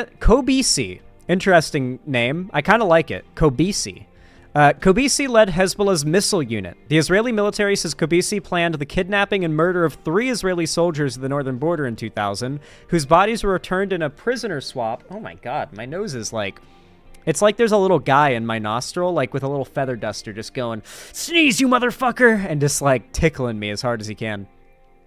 And whose bodies were returned in a prisoner swap with Hezbollah 4 years later. Okay, so this guy's a real piece of shit. Other senior commanders killed in action. Even in the months after the recent escalation of the war with Hezbollah, Israel's military had targeted top commanders, most notably Fuad Shakur. In late July, hours before an explosion in Iran, widely blamed on Israel, killed the leader of the Palestinian Hamas militant group, Ismail Haniyeh. The U.S. accused Fuad Shakur of orchestrating the 1983 bombing in Beirut that killed 241 American servicemen. It seems like that Beirut bombing is tied to a lot of the people who are high up in Hezbollah. Leaders of key units in the south, Jawad Tawil, Taleb Abdullah, and Mohammed Nasser, who over several decades became instrumental members of Hezbollah's military activity, were all assassinated. So who's left? Nasrallah's second-in-command, Naim Qassem, is the most senior member of the organization. Qassem has been Hezbollah's deputy leader since 1991 and is among its founding members. On several occasions, local news networks were quick to assume that an Israeli strike in southern Beirut may have targeted Qassem. Okay, so here's what I'm thinking, right? If I was the IDF and I'm trying to, dismantle these enemy groups, I would think of it the same way I go about, playing Shadow of War, when looking at, the army, organization. You would want to find someone who's, second or third in command, and I feel like the IDF could have totally, bribed the dude, right? Imagine you find, second, third, or fourth in command dude. The IDF contacts him and is like, hey, listen, you seem to be the least loyal, high-ranking person in Hezbollah. What do you say you spill all the secrets we need to, take out the higher-ups in this organization? And, you'll naturally land into the highest position of power if we do this, but all you have to do is just tell us where they are and just sit back and enjoy your promotion, That's all you gotta do. I wonder if that's what happened. If it's not what happened, then Israel needs to get on that. That shit works in Shadow of War.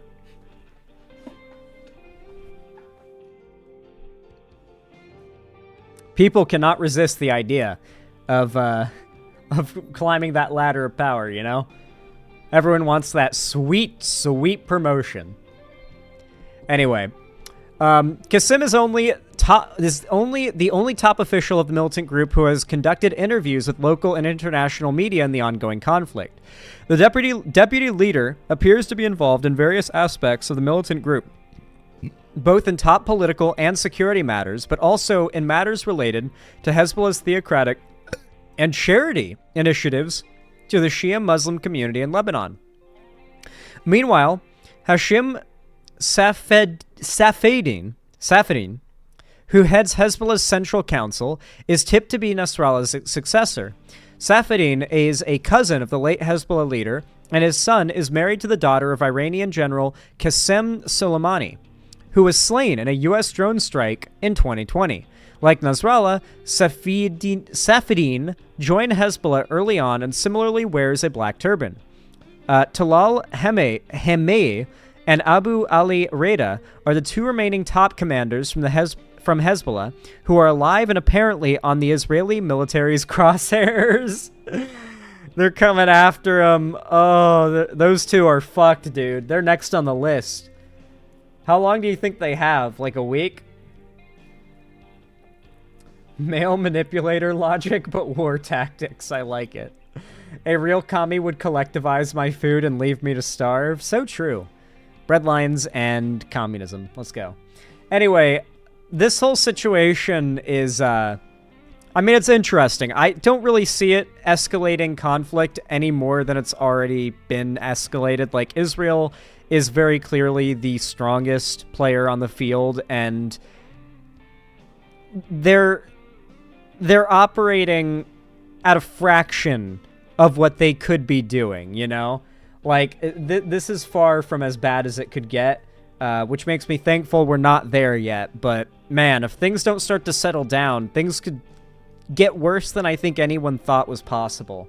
Things are still in a somewhat tenuous, like, peace is a little bit possible state right now. Or I should say temporary, like, ceasefire is possible still. But, man, shit is escalating. Like, this move by Israel... granted, I am on team nothing ever happens, of course, but this move by Israel could very well change that. Like, this is a pretty big move on their part. There could be some retaliatory strikes made in response to this, simply to not look weak. We'll see what happens. We'll see how this goes.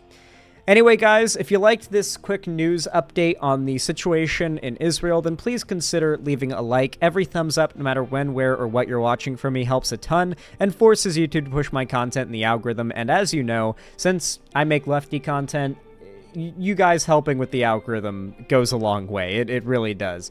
YouTube does not like the lack of clickbait and rage baiting in lefty content. So your help really means a lot, as do your comments, as that does help a ton as well, and I just enjoy reading your comments. And don't forget to subscribe and ring the bell icon to turn on all notifications so YouTube actually tells you when I go live or upload new videos, because trust me, they won't do it if you don't do that. And consider following my social medias linked in the description if you want to see more from me on other platforms, and join my fan Discord if you want to get notifications and announcements whenever I upload or go live. And finally, if you want to support me directly, then consider donating, subscribing, or gifting a sub on my website, xanderhall.com/live, or support me financially through YouTube, Twitch, Streamlabs, Stream Elements, Patreon, or buying merch to the Streamlabs link down below. It really does help to keep the lights on.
I appreciate it, Pepper T21. Good video send. I appreciate that recommendation. That was good. And then Alexia, thank you for the $5 e-dues. I appreciate it a lot. Thank you, thank you. Sent a YouTube link.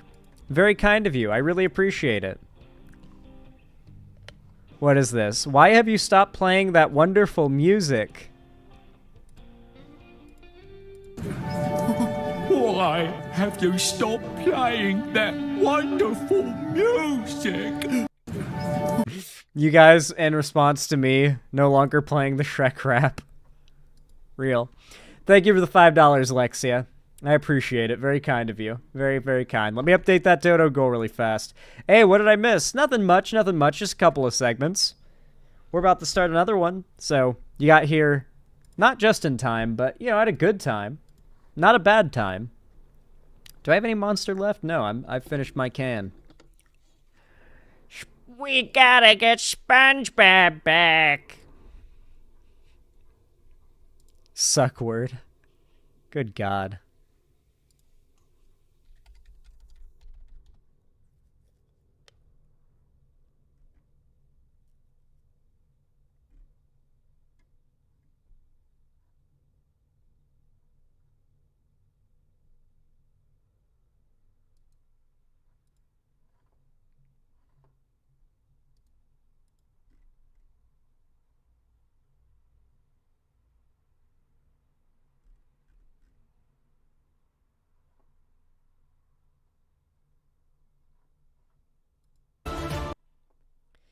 All right, everyone.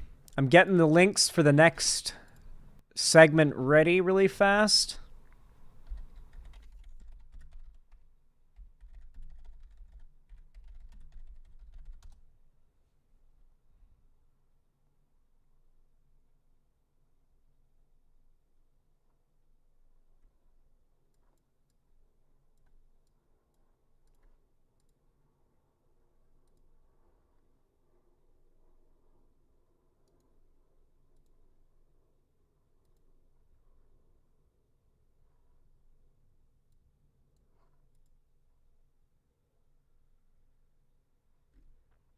Good God.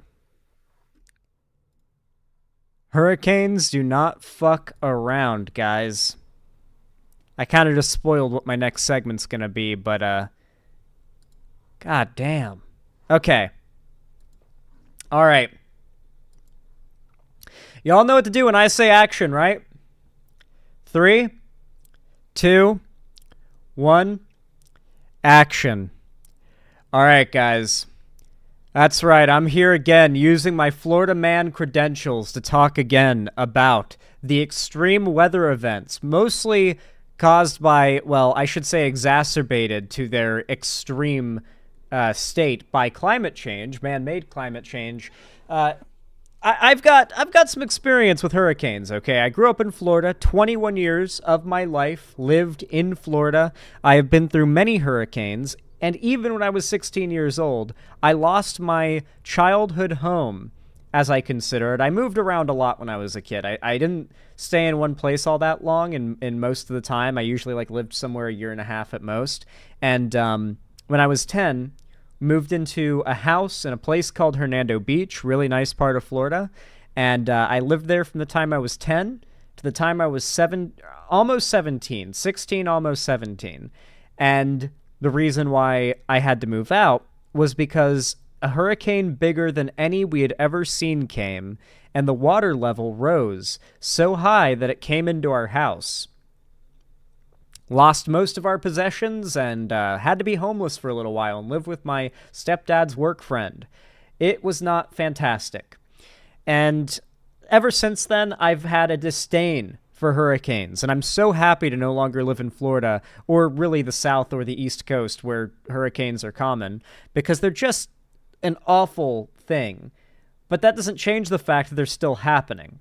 In fact, hurricanes are only getting worse, and Florida is perhaps the most vulnerable to their destructive features. And as they get worse and worse and more severe, we're going to see these problems escalate to the point where by the time anybody in Florida government is willing to do anything substantial about it, it's just going to be too late. It might already be too late. Let's take a look at the effects of Hurricane Helene along the East Coast. This is in the mountainous areas, too, like the kind of places where hurricanes should be far less of a problem because there's geographical features to break up the insane wind and whatnot. A monster storm with a swift exit. Helene leaving an unprecedented path of Helene. destruction in its wake. Storm surge, extreme wind destruction, and massive flash flooding. Everything's flooded. This doesn't compare to anything ever. South Florida. It's the worst. This is like the worst hurricane, possibly. An unprecedented path like of Katrina. destruction in its Katrina was really bad. I'd be curious to see if this is like worse than Katrina. It's probably not, considering like where Katrina hit and all of the factors that came together to make that one such a memorably like horrific hurricane. But I mean, it looks to be on a similar level or close to it, and it's just going to keep getting worse. We're probably at the point now where hurricanes like this are the norm. Like, I'm pretty sure we are at the point now where most hurricanes that come through, or at least a decent amount of them, are going to do tens of millions of dollars of property damage and kill a lot of people. Oh yeah, I'm about to get to that soon, don't worry. It's not over. Another one is already forming in the Atlantic. Round 2 is already on its way. wake. Storm surge, We're in hurricane extreme season. wind destruction, and massive flash flooding. Everything's flooded. This doesn't compare to anything ever. South Florida first responders there for the rescue, joining us live from one of the hardest hit areas. Plus, our hurricane expert on what's next as we watch a new system heading into the Gulf. The 1365 is breathing down our necks. Illegal sleeping. A new statewide law limiting where the homeless can spend the night goes into effect in 2 like days. that. The mayors of Fort Lauderdale and Miami Beach here to talk about their plans.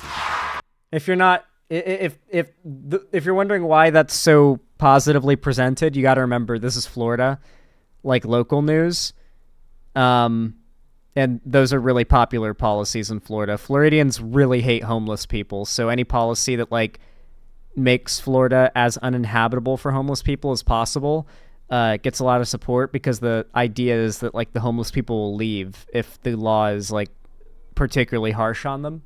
They'll just leave and stop being homeless or whatever. You got to also remember, as we've covered multiple times in the past, a lot of like non-homeless people, especially on the right, a lot of like voters in Florida, consider homelessness to be like a lifestyle. Remember when we were covering that Tyler Oliveira video where he's walking around Seattle and he's talking to the people, like random people, about the homeless epidemic in Seattle, and like half of those people say that the homeless people are not really poor or not really homeless, that they chose to be homeless and live a free, quote-unquote, lifestyle, and that it's a lifestyle decision they're making. A lot of people get convinced into that idea that homeless people are just people that decided to make a lifestyle decision to not have any responsibilities. And so that's why these types of laws get such overwhelming support in red states, because everyone believes that in red states. The big news of the week, the newsmakers, all live on This Week in South Florida. Hello, thank you for joining us on This Week in South Florida with Glenna Milberg. I'm Janine Stanwood in for Glenna today on this final Sunday morning of September. And we begin with the biggest story of the week, and for so many people, their lives. Good God. As a monster Category 4 Hurricane Helene buzzsawed into our state late Thursday night. Parts of North Carolina now underwater. The death toll is rising. Right now we're in the peak of hurricane season with yet another area of concern in the Caribbean, right where Helene formed. So we are so glad to have our hurricane specialist Michael Lowry joining us live. Michael, that forecast track for Helene was just about spot on. Florida's bedrock is mostly limestone, which dissolves fairly quickly. With the constant storms, it's being eroded away. That's why sinkholes are appearing more and more. I wonder if that's the case, because the Florida and its bedrock are unique in a good way. The limestone being so porous means that water seeps down into what's called an aquifer, which is like a series of porous underground caves of water, and they bubble up in sinks, springs, and other hydrological features. And that's kind of what Florida is really famous for. especially because the water gets filtered by the aquifer and comes up crystal clear, blue, and cold. So you get places like Weeki Wachee Springs where you can swim in this just beautiful crystal clear water. But the idea is that it's porous. It's meant to have water going through it all the time. So it could be that like non-stop hurricane level rain and flooding fucks up the limestone bedrock more than usual. But I would assume more water wouldn't really have much of an effect because it's Florida. It's always raining. It's super wet. So, like, yeah, limestone dissolves in water, but that takes, I would guess, millions of years to have, like, a noticeable impact. Not, like, any human amount of time. Not even close. Like, at most, you might see, like, a little area, like, of limestone that sticks out in the bottom of a spring, like, or in a river. You might see it wear down, like, barely after 10, 20 years. Like, it doesn't dissolve that fast. But I see where you're going.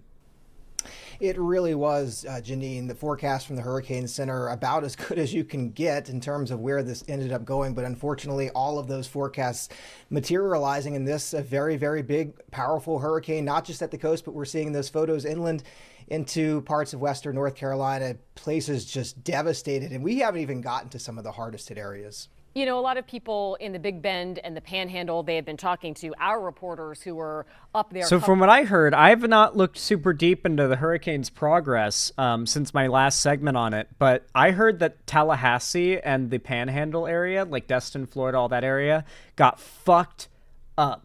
Like, the way I had it described to me was that, like, Tallahassee is gone, but I doubt that. I doubt it got, like, the capital of Florida got wiped out, but it got hit hard, apparently. Covering the storm, and they said this. I want you to listen to what one man had to say.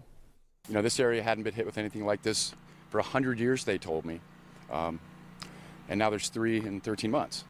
It really does seem, Michael, like they're... That's such a good description of, like, the symptoms of climate change and why it's so scary and why there was so much, like, hemming and hawing about it for decades before we got to this point is, you know, they said there hadn't been a hurricane like this for decades, and now we've had 3 in 12 months. Or 3 in 13 months.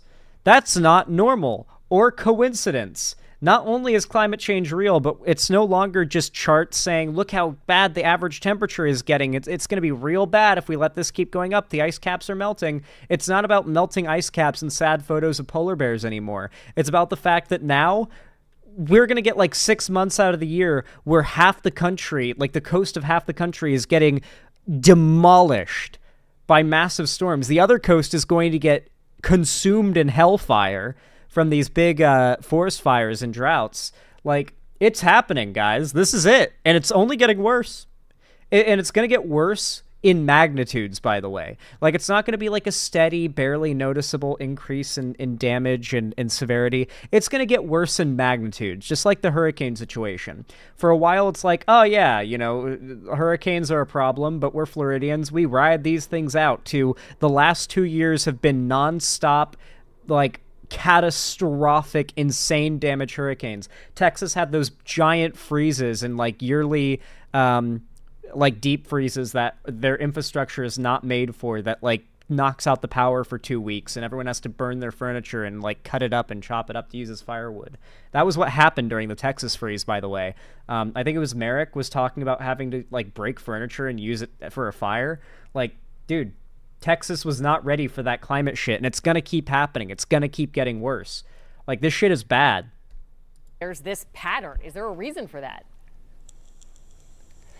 Yeah, Janine, we've had, for the west coast of Florida, we've had 7 hurricane landfalls since 2016. That's in 8 years. So, you know, it just goes to show you when the hurricanes come, they can come fast and frequent. And in fact, for the Big Bend of Florida, we've had 3 hurricane landfalls within the span of 13 months. And 2 of the... I heard that Seattle itself is overdue for a natural disaster. I feel like the natural disaster that'll really hurt Seattle when it does happen is when one of the, like, 3 super volcanoes nearby erupts. Ideally, it would be Mount Rainier for the coolest view. So that then I can be like an orc when Mount Doom erupts and I can go, ooh, Doom, and just welcome the pyroclastic flow. That would be, yeah, Chaz 2.0, it's just Mordor. Yeah, that would be the big catastrophe that Seattle faces. Would be one of these giant super volcanoes nearby erupting and turning the Pacific Northwest into Mordor. Those have been major Category 3 or stronger hurricanes. This is the way hurricanes operate, and I had kind of likened hurricanes to bananas. We tend to get them in bunches. They bunch up, and not just in periods where you go, 10-year periods where you get a lot of hurricane landfalls in the U.S., but also in locations. Good God. If you remember back in 2004, that looks like Hernando Francis Beach. and Jean hit almost the exact same spot within a matter of weeks of one another. You had 3 hurricanes here within a basically 25-mile stretch of coastline. The same for South Louisiana back in... What was so wild was I lost my home in Hernando Beach to a hurricane. And then me and my mom went on a visit to Florida last year. And I wanted to drive through the old neighborhood and just, relive some memories and stuff. And very quickly we realized as we drove through the neighborhood, we remembered, oh my God, another hurricane came through here a few days ago before we arrived. And the evidence of that, what reminded us of it, was that every house had tons of waterlogged furniture on the in the driveway and in the front yard piled up for the dumpster, the dump trucks to come pick up, just like we'd had when the hurricane came and destroyed all of our stuff in our house. And we just happened to come visit, and they're in the aftermath of another event, the same as what evicted us years ago.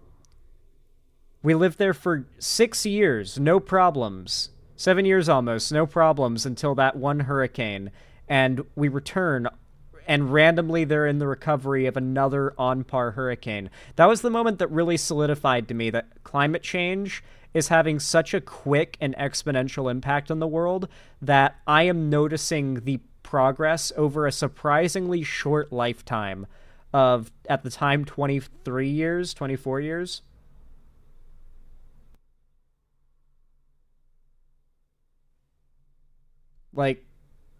It's wild how little time it's been and how stark the difference is. 2021 with Ida and Delta in the same area. So this happens. We in Southeast Florida have been quite lucky. We haven't had any of those big hurricane hits, but it's a reminder that when they happen, they can happen very fast. And the intensity is... Well, you're telling me Mount Rainier doesn't count as a supervolcano? It's massive. Maybe it's because supervolcanoes tend to be big land areas of high geological activity that could just explode, and not a literal ginormous prominent volcano. Like to be a supervolcano, you might have to be literally the size of an entire state park in the case of Yellowstone, right? Which is a volcano. I guess a supervolcano is really just a big volcanic region that could just explode catastrophically. But yeah, Mount Rainier is fucking insane, dude. Let me tell you, dude, if this shit erupts, Mount Rainier over Seattle, I want you to just imagine this thing erupting like Mount Doom, okay? My man, that's a volcano. That is a giant fucking snow-capped all year round, because it's so fucking tall, enormous glacier-covered volcano. And it's right there. It's pretty far, but it's also right there. If it erupted, it would be bad.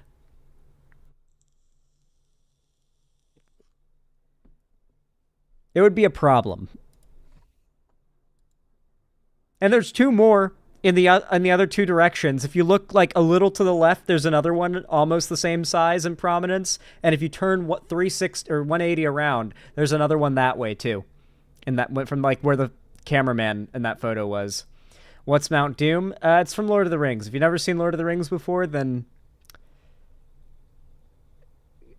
you have no idea how badly I want to see your reaction to Lord of the Rings for the first time. It is my favorite thing.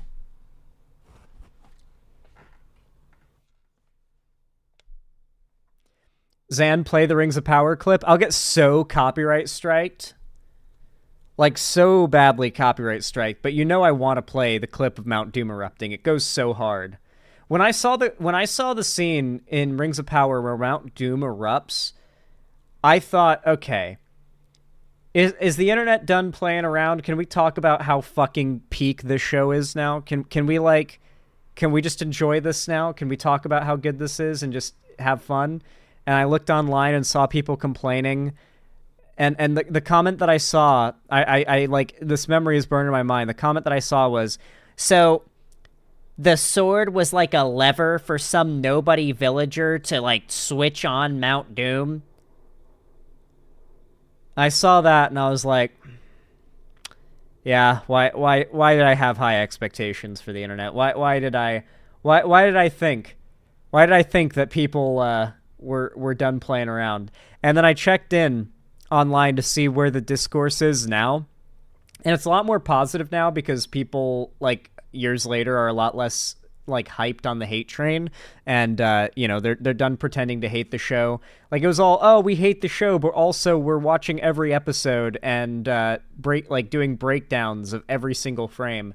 And it's like, okay, well, you clearly don't hate it that much if you're keeping up with it constantly.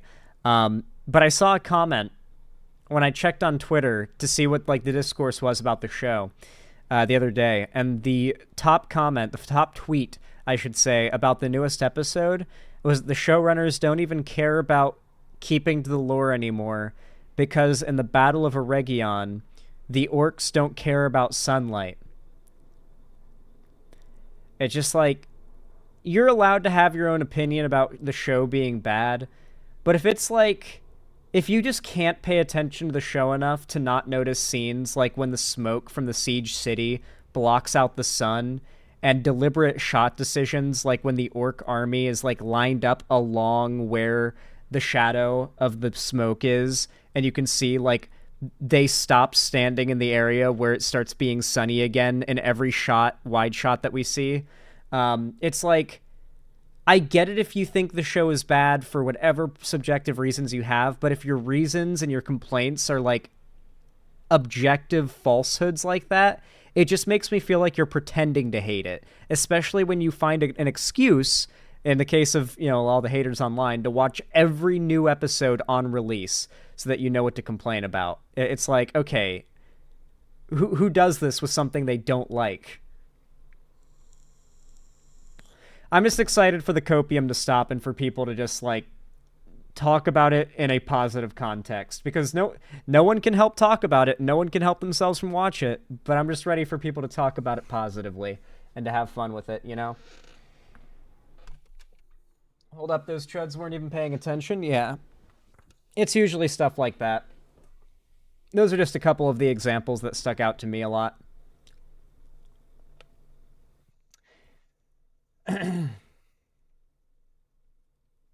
Oh yeah, another criticism has been the quote-unquote good orcs.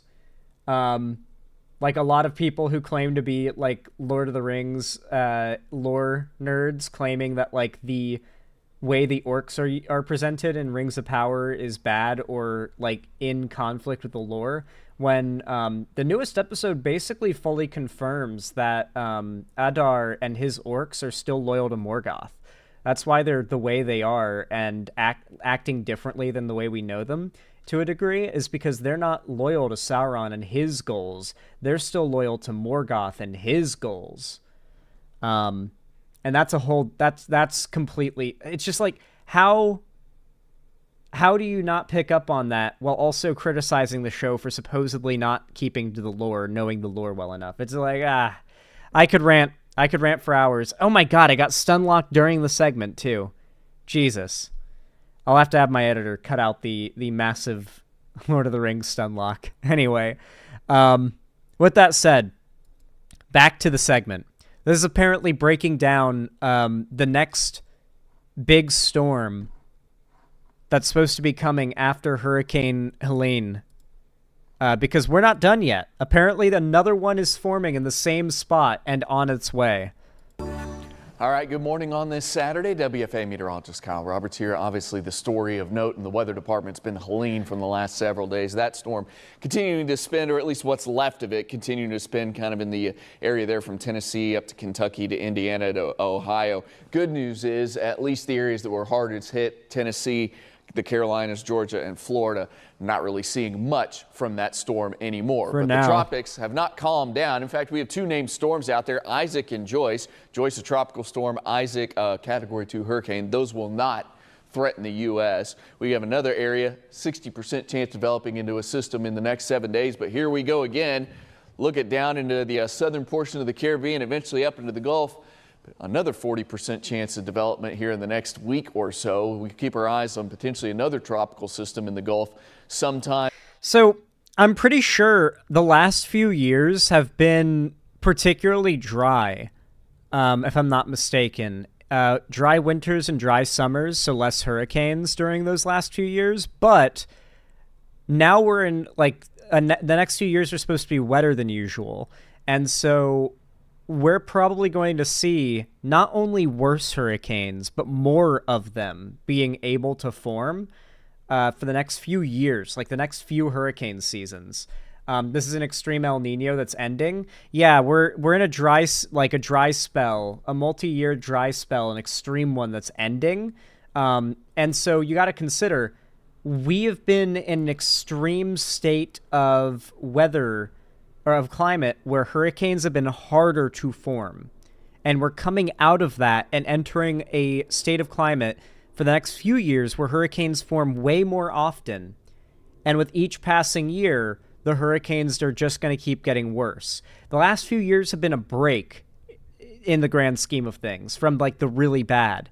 This is just the start of a multiple year-long torrent of super hurricanes and guaranteed other worse weather events. Maybe we might be lucky that maybe the wildfires get a little less worse because things are going to be a little wetter for the next few years, but the hurricanes are going to be bad. This is just the start. Mark my words. Like I said months ago when I talked about the eroding coasts along the east and west coasts of Florida and how they have to like rebuild the sand berms because the waves are like washing away the coastline right up against the houses.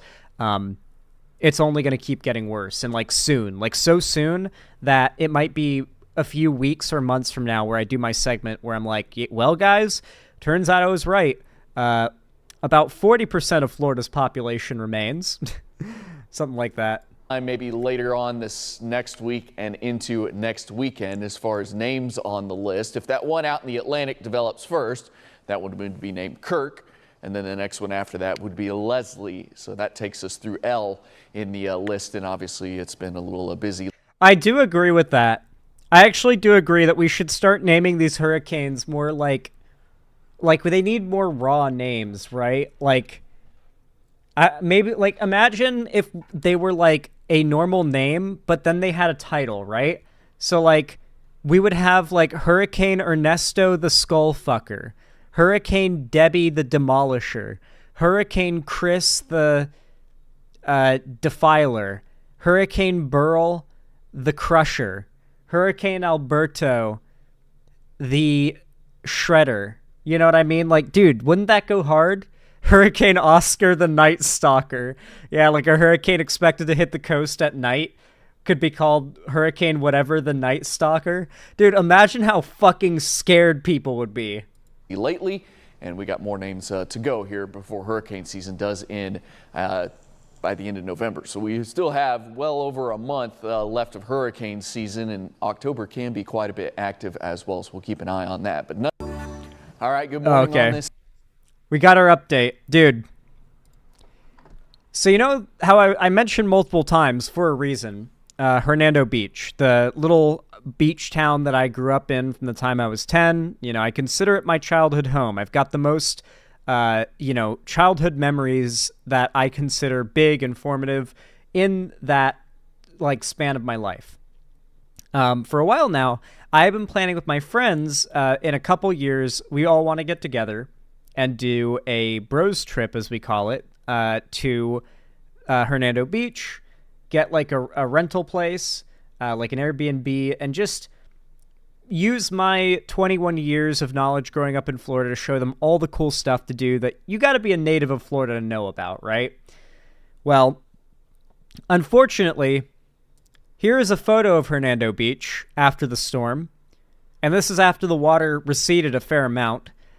This is pretty bad. This is one of the higher lying areas, the main road, a little bit away from the coast. You can see there's like canals here, but you can't tell road from canal at an angle because of the glare. So the water's not crazy deep. They've got military vehicles they need to get these cars through and depart the water. But yeah, it's pretty freaking wild. Don't get me wrong. I worry that Hernando Beach is not going to exist anymore by the time the Bros trip comes around. Because holy shit. On one hand, I'm very upset I don't live there anymore because I really liked it there. But on the other hand, it's like, well, it wasn't some fluke that came along and removed us from this place. It was just, you can't live along the coast of Florida anymore. This area used to all be wetland, and now it is wetland again. It's being reclaimed. I think it's so wild that we're now... Really just some... Oh, sorry. We're now no longer in the time of, like,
Yo, Pepper221, thank you for the $5. I really appreciate it. Very kind of you.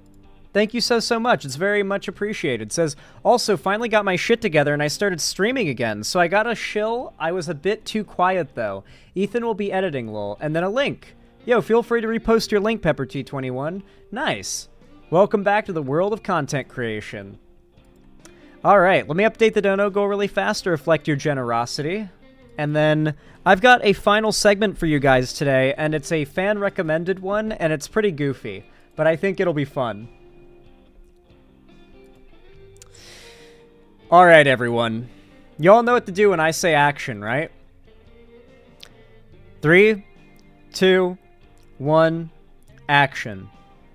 How many of you guys here like anime? Hypers in chat if you love some anime in your life. If you love to sit down and watch anime. Well, I think you could consider me a longtime anime fan. Someone who's watched anime since I was but a young boy. My favorite being, of course, the world-famous American anime King of the Hill. About a man named Hank Hill from Arlen, Texas, who sells propane and propane accessories and loves to grill. As you can imagine, considering it's what his job is about, is selling natural gas used in grilling primarily. Or at least advertised for use in grilling. And as you can imagine, this is a very beloved... Sorry, do you prefer the manga, Bobby? I understand. Anyway, King of the Hill, very, very popular animated show. And it's been off the air for a long time, but it's had a massive cultural impact. And the other day, I was talking about the fact that soon we're getting a King of the Hill revival show. It's going to be not rebooted, but revived. It's going to pick back up supposedly like 12 or 7 or so years after the original show. And I remember talking about how I was worried that the show would fall into the tendencies of modern conservative politics, in that it would be really uncreative, repetitive with its takes and commentary, and worst of all, less funny than the original because of it, right? Now, I'm not saying I lack, faith in Mike Judge and the people behind King of the Hill or anything. It's just that King of the Hill was always a conservative show. To be very clear, like, Mike Judge is a conservative. The show was always a conservative show, but at the same time, it took positions that were far less radical for a conservative person or media, even back then. It was considered, like, not super far right with its politics. But to be very clear here, Hank Hill is a conservative, a Republican voter. The Hill family broadly has conservative values. The show, generally speaking, values conservative values and uses, like, hippies and, at the time, what was considered stereotypical progressives as the butt of jokes. And so, the big question arose, like, years ago, naturally, would Hank Hill vote for Trump? And an animation YouTuber named Johnny Two Cellos apparently made a video about this, and I got it recommended to me by some fans in my Discord server asking that I react to it. And I figure, I'm sure the video is good on its own, but maybe me as a politics YouTuber who gets a little deeper into this stuff might be able to add some extra commentary to this, might be able to add some things. I actually haven't seen this video yet, and the title is No, Hank Would Not Vote for Trump, and I happen to agree. I don't think he would. The question is, do the show creators agree with that? I'm not entirely sure. I'm excited to see the revival and how it turns out, whether or not it ends up falling into, like, the Dave Chappelle pit trap or pitfall of, like, riding off of name recognition and, man, these trans people, they identify as basketballs and cars now. It's like, okay, yeah, trans people are identifying as inanimate objects. You creative humor from the literal comedic genius Dave Chappelle. It's like, we know you can do better. We know you can do better.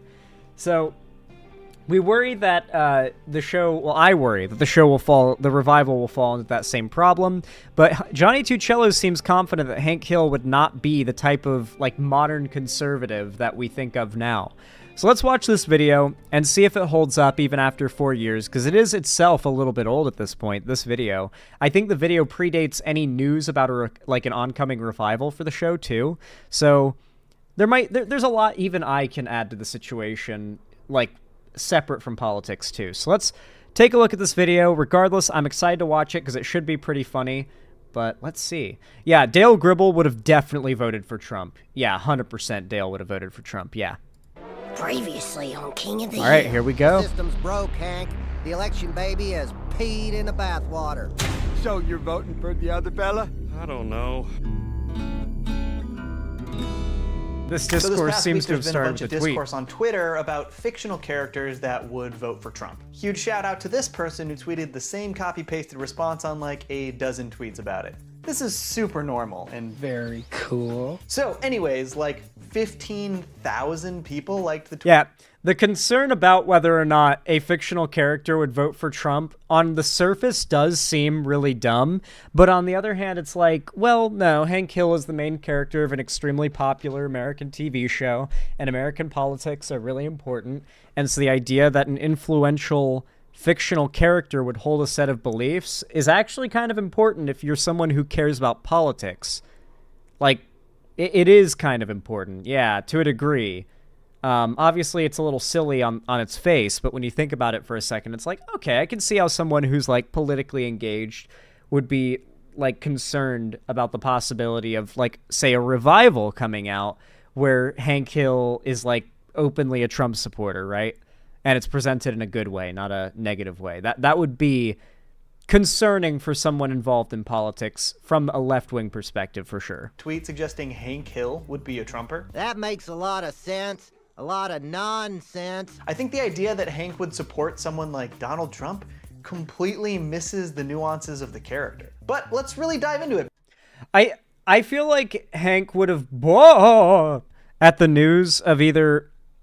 I think Trump would have lost Hank Hill when Trump said, I could shoot somebody in the middle of Times Square and no one would care. People would still vote for me. When he bragged about that, I feel like that would have been when Trump lost Hank's vote, or the possibility of Hank's vote.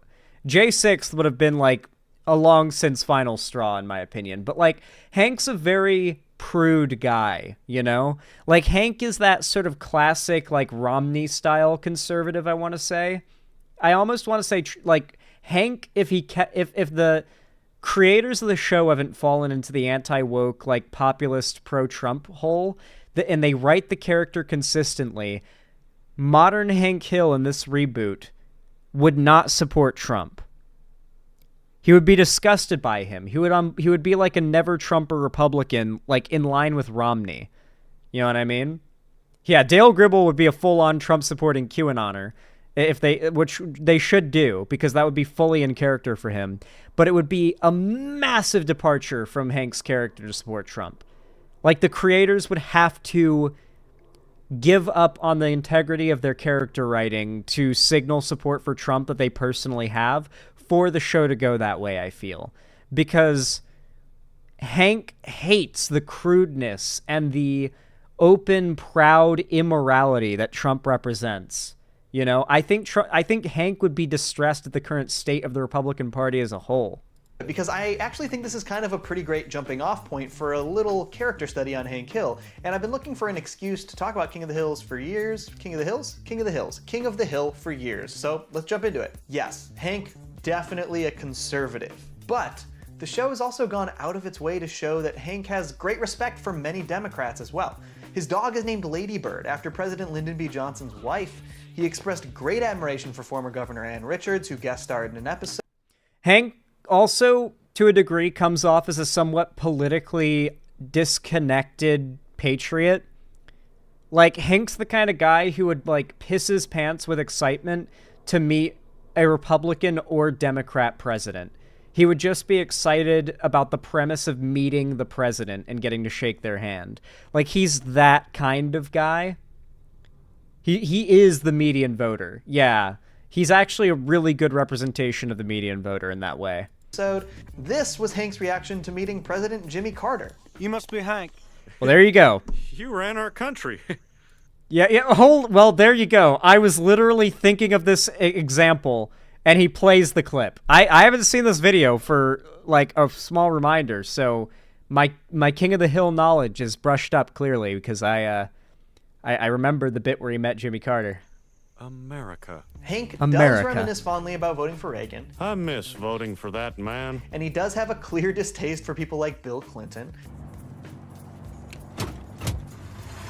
But he shows respect for members. I think for the same reason that he hates Bill Clinton, he would hate Trump though, right? Like the sex scandal stuff with Clinton is a big reason why like Hank would feel so like icked out by him, among other reasons too, like political disagreements and stuff. But like with what we know about Trump now, I feel like for it to be consistent, Hank would have to be like far more disgusted by the things that Trump has bragged about, much less the things he's been accused of. No, Zan, you keep guessing the vids, you have future sight? Maybe. Of both parties. And I think what this comes down to is one of the most interesting aspects of Hank Hill as a character. The most important thing to Hank Hill is integrity. Hank respects Ann Richards Which and Trump Jimmy Carter lacks. because they have integrity in his eyes. For the 2000 election, we saw that Hank was a strong supporter of George W. Bush, partly because he agreed with his politics, and partly because Hank strongly believes in folks from his home state of Texas. That guy did Even 9/11. with his full support behind W, Hank found one major issue with the candidate. Oh my God. He had a weak handshake. Handshake. It's limp. Hank had a full-on crisis over voting for a man with a limp handshake. This is why I love King of the Hill so much. When they do get into politics, it always ends up being some just hysterical premise, like Hank Hill having an existential crisis over the guy he plans to vote for having a limp handshake because he's the kind of guy who considers a firm handshake to be like a window into a man's soul and character. It's the comedy and how trivial Hank's hyper masculine, hyper traditional standards are. This seemingly... To a degree, the show even makes fun of a relatively milquetoast conservative in the case of Hank. So who knows? Maybe my worries about the reboot are very unfounded. I'm curious to see what it ends up being. Very small thing to Hank was telling of Bush's character. Strength of character is more important to Hank than policy. And regardless of policy agreement, Hank would not vote for someone whose character he calls into question. When it comes to integrity, there are certain things that Hank holds dear. For one, Hank would not be running to vote for a billionaire Yankee. This was Hank's reaction to learning From he New was York. actually born in New York. From New York. That's the nail in the coffin alone. The second Hank finds out Trump's from New York, it's over. In no universe would Hank ever support a New Yorker. After thinking he'd been born in Texas for his entire life. Place of birth. New York, New York.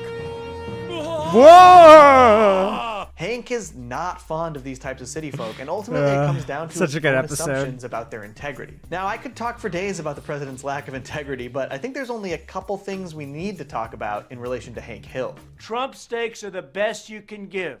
And believe me, I understand steaks. It's my favorite food. Hank Hill...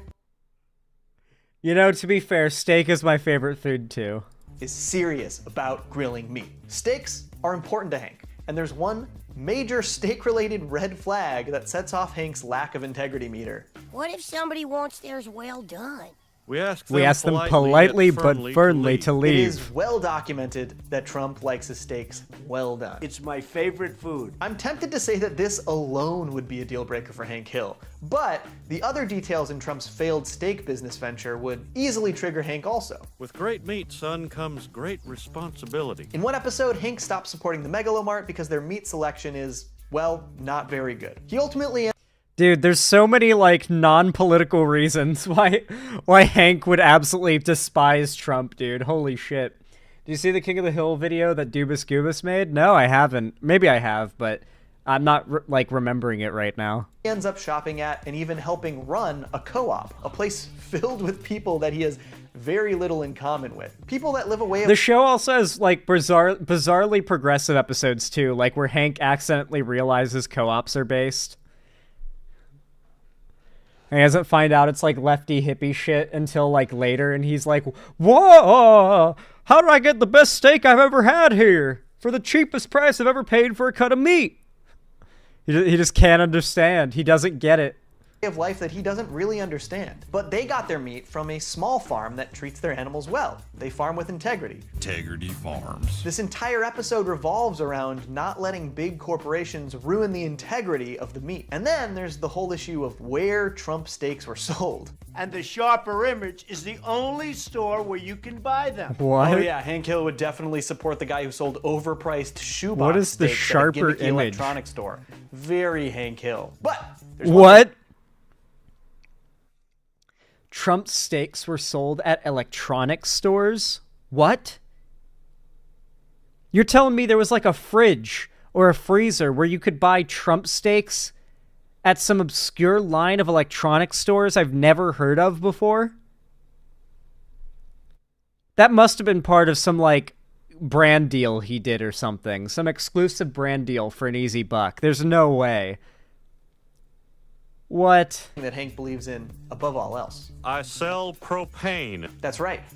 Propane. And propane accessories. And propane accessories. And Can't forget there's the one accessories. thing that Hank despises above all else. You brought charcoal into Coal our into my house. home. One of the many things Trump has fought for is the coal industry. The dude is very pro-coal. My administration is putting an end to the war. Yeah, that's interesting because, like, Hank's whole thing is about natural gas. Coal and charcoal aren't the same thing. Well, they are, but they're not at the same time. Like, charcoal briquettes are like wood burned into the point of being just pure lumps of carbon, while coal is like carbon that's been compressed into lumps of carbon. And you don't usually use straight up coal for grilling, but you'll use charcoal briquettes or like charred wood. It's been made into wood charcoal for it. Not the same thing, but it is burning carbon for like fuel. I don't know if Hank would be against that in general. Yeah, I mean, Kamala Harris and Biden going after the coal industry, you could actually argue would be a reason why Hank would vote for Kamala, because they're axing the coal industry. If Trump wins, then all of their policies, all their bills get undone day one, as he's promised. War on coal. He fucking loves coal. It's my favorite food. Coal doesn't exactly burn clean like propane does. Unless you ask Trump. Gonna have clean coal. Really clean coal. Honestly, He invented I'm that, by kinda the way. baffled that this- That's one of Trump's like patented invented terms, like immigrant crime. When he made up that term, clean coal is another thing he made up and just kept repeating because he just does that, and it just works. No further explanation needed. He just makes shit up. This is even a question. Is Hank conservative? Yes, that's the whole conceit of the show. The entire formula of King of the Hill is that Hank is an incredibly uptight, conservative, old school, all-American kind of guy. That guy is then confronted by a changing world that scares him, and the humor stems largely from his discomfort of being faced with those situations. But usually... The big question is going to be, will a modern take on this be good? Because it feels like it's going to be really hard to engage with like modern day progressive concepts in a satirical way like King of the Hill does without dipping into like anti-woke territory, you know what I mean? Because it feels like so much of the conservative psychopathy over like the changing times these days is a parody of Hank Hill. I honestly wouldn't... how crazy would it be if Hank is in the new show more put off by modern conservatives than like the changing times becoming more progressive? That would be a really cool way to subvert expectations for the new show. That like conservatives have gotten so crazy and weird that he can't vibe with either like the changing times or with the counterculture to it. He feels completely isolated in that way. That would be an interesting way to deal with it. That would be a good way to handle it, I think. Hank ends up actually learning something new from these scary new situations and confrontations. Does it change his opinion entirely? No, typically not, but he learns to empathize and understand things that he didn't before. Often because he finds some sort of underlying integrity behind the way of life that he didn't understand. That's what the show is. Hank is often willing to admit that even though an idea confused or scared him, he can at least accept and understand why other people might feel that way. Yeah, It's the he best typically grows steak as a I have person. ever eaten. Now, I'm not going to pretend Hank would have voted for Hillary Clinton, but there's no way in hell he would have voted for Donald Trump. And if you want me to just cement the issue here, here's a couple tweets from a guy named Randy Rice. Randy tweeted, "My wife asked Mike Judge himself at a King of the Hill Q&A if Hank would have been a Trump supporter. He said, and I quote, there's no f***ing way he would have supported Trump." Technically, yeah, this is hearsay, but there's enough evidence to support that he's not lying. If that's real, that's pretty big. In 2019, Randy tweeted something with the same sentiment about a King of the Hill Q&A, and in 2017, he tweeted that he was at the King of the Hill 20th anniversary show at San Francisco Sketchfest. A quick Google search confirms that the same date he tweeted this, there was indeed a King of the Hill 20th anniversary table read where Mike Judge and much of the cast were present. Sounds pretty credible to me. All right, look, I know the comment section for this video is going to be an absolute nightmare, so I'm just gonna say right off the bat, I don't think I'm gonna respond unless... I honestly, like, it is impossible to prevent political arguments in a comment section. If people can communicate, they will argue about politics, especially these days. I love, as like, just to prove to myself how impossible it is to avoid getting hate on the basis of politics, regardless of who you are or what you do online. I'll look up the most innocuous shit I can. I'll Google kittens in a basket, puppies playing, baby's first word. Just like things, I'll sit and I'll think of the most positive, lovely things that one could engage with or see. And then I look at the like to dislike count with the that add-on. I look at the comments and I sort by newest to see like the most deranged newest comments that haven't had any engagement. And there's always people arguing about politics. Somehow they get it to that point. There's always a ton of dislikes for some reason, even on the most innocuous and just delightful stuff. Like, it'll be puppies and kittens playing, 5,000 dislikes out of 1 million views, right? Because out of any large selection of people, there's just a surprising amount of, I'm just going to say it, mental illness. He could have, like, Johnny Two Cellos could have uploaded a video, puppies and kittens playing, and there would be people tearing each other apart in the comments about politics. It would take as much as someone mentioning a TV show that is considered woke, and the comments will explode in a political argument. That's all it takes. That's just one way it could devolve in that direction. I've seen it happen countless times. Unless it's just strictly King of the Hill based, I'm super down to talk about King of the Hill because I love King of the Hill. But if this is gonna just turn into a political free-for-all in the comment section, I'm out. I'm not gonna be there. I'm glad I had an excuse to talk about King of the Hill. It's my favorite food. It really blows my mind that people think Hank would have been a Trump guy. It's kind of offensive. This notion that Hank would pimp out his integrity to vote for a guy who vaguely supports his political leanings. From now on, the only woman I'm pimping is Sweet Lady Propane. And I'm tricking her out all over this town. If you like this video, do me a favor, stick around. I do lots of cartoon breakdowns, and honestly, if you want more King of the Hill content, let me know. I love this show. God. No, Hank Hill is legitimately more powerful than Thanos. Like, I think Hank could probably hold an Infinity Stone. Physically. Like, I think he could hold, like, 7 Infinity Stones and be fine. Hank Hill is genuinely just insane. He is overpowered as fuck. Yeah, his weakness is his narrow urethra and his flat ass. The internet's going to Yum Yuck the reboot? You think so? Zan, check out that last Stono. It's related to the segment. Also good segment. Oh, Alexia, thank you for the $5. I appreciate that. Very kind of you, as always. Said, here's the Dubus Goobus video, and then linked it. Let's see this. Now, Bobby, it took a lot of time for me to come to terms with this furry I've seen this business one. you're involved in. But if I must make a suggestion of this lifestyle, you should try making your little identity a tiger. It is a strong animal with many benefits and strengths. The tiger is mighty among the animal kingdom for... Actually, Dad, I wanted to be a gopher. You're gonna be a gosh dang gopher over a tiger? Whoa! They're cute. No self-respecting son of mine is gonna identify as a weak little gopher. Gophers are actually nature's greatest killers. They put you in a false sense of security, but then they go up your bum and rip out your chest cavity like in Aliens. That movie was based on multiple presidential assassinations that were listed as Heart attacks. Bunch of hooey. Dale, don't indulge him. That's a load of crap. I mean, even if that part's not true, Hank, you gotta admit gophers have a cute little face. The impressions I are like so them good. myself. Bill, your opinion matters even less. I mean, your mom, but you know. You know, tigers are going extinct, man. You gotta understand. Like, the tigers aren't doing so good. They don't breed with each other. They don't hang out. Now, you're gonna see the golfers. They're everywhere, man. You're going to the golf course, man. They're everywhere. They're all over the place. defending But, Bobby. Man, the tiger's gonna be gone long before the golfer. The golfer's gonna survive a long, long time. Oh, well, if that is the rule of democracy, I shall respect it. On second thought, I now hate democracy. God, it's such a good video. I love Dubus Goobus, man. I love that man. He is a genuine treasure. What a lovely man. I love Dubus Goobus. I hope I get to meet him and give him a hug one day.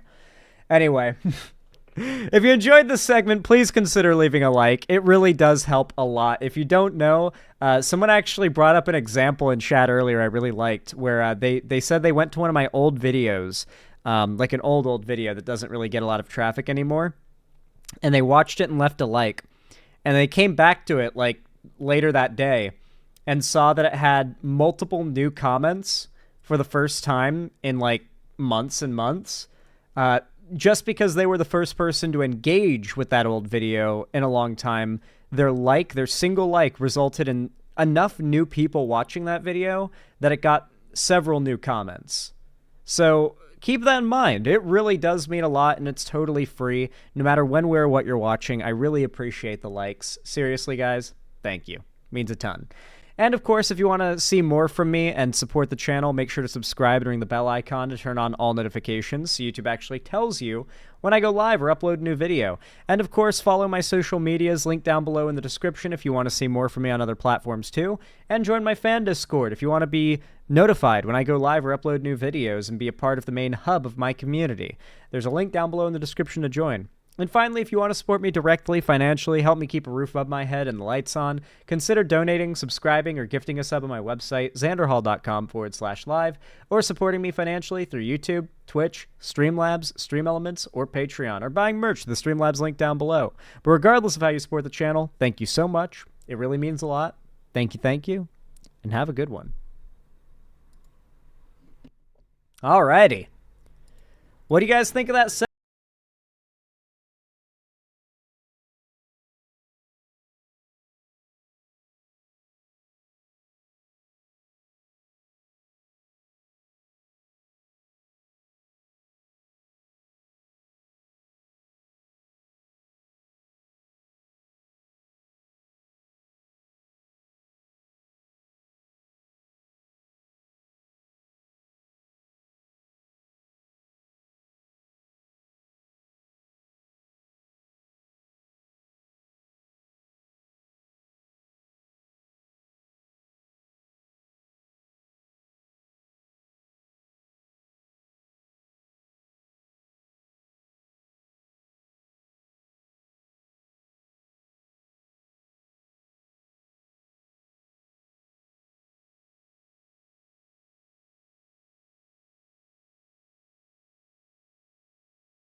Oh, it's animated.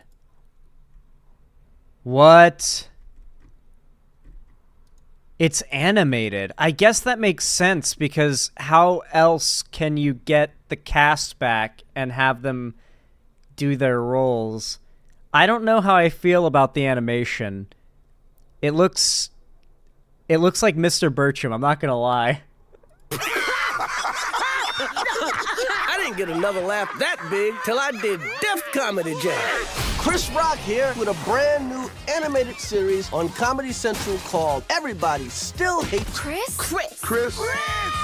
It's about me growing up in Bed-Stuy, Brooklyn in the 80s. And I've got... I mean, it could be good, but... It could be good, but... I don't know. The animated direction, I get why they did it, but it's an interesting choice.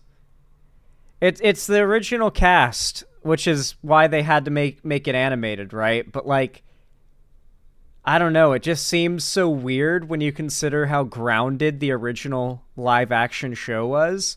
Although then again, at times it was very ungrounded. They did like cutaways and bits that were like insane, you know?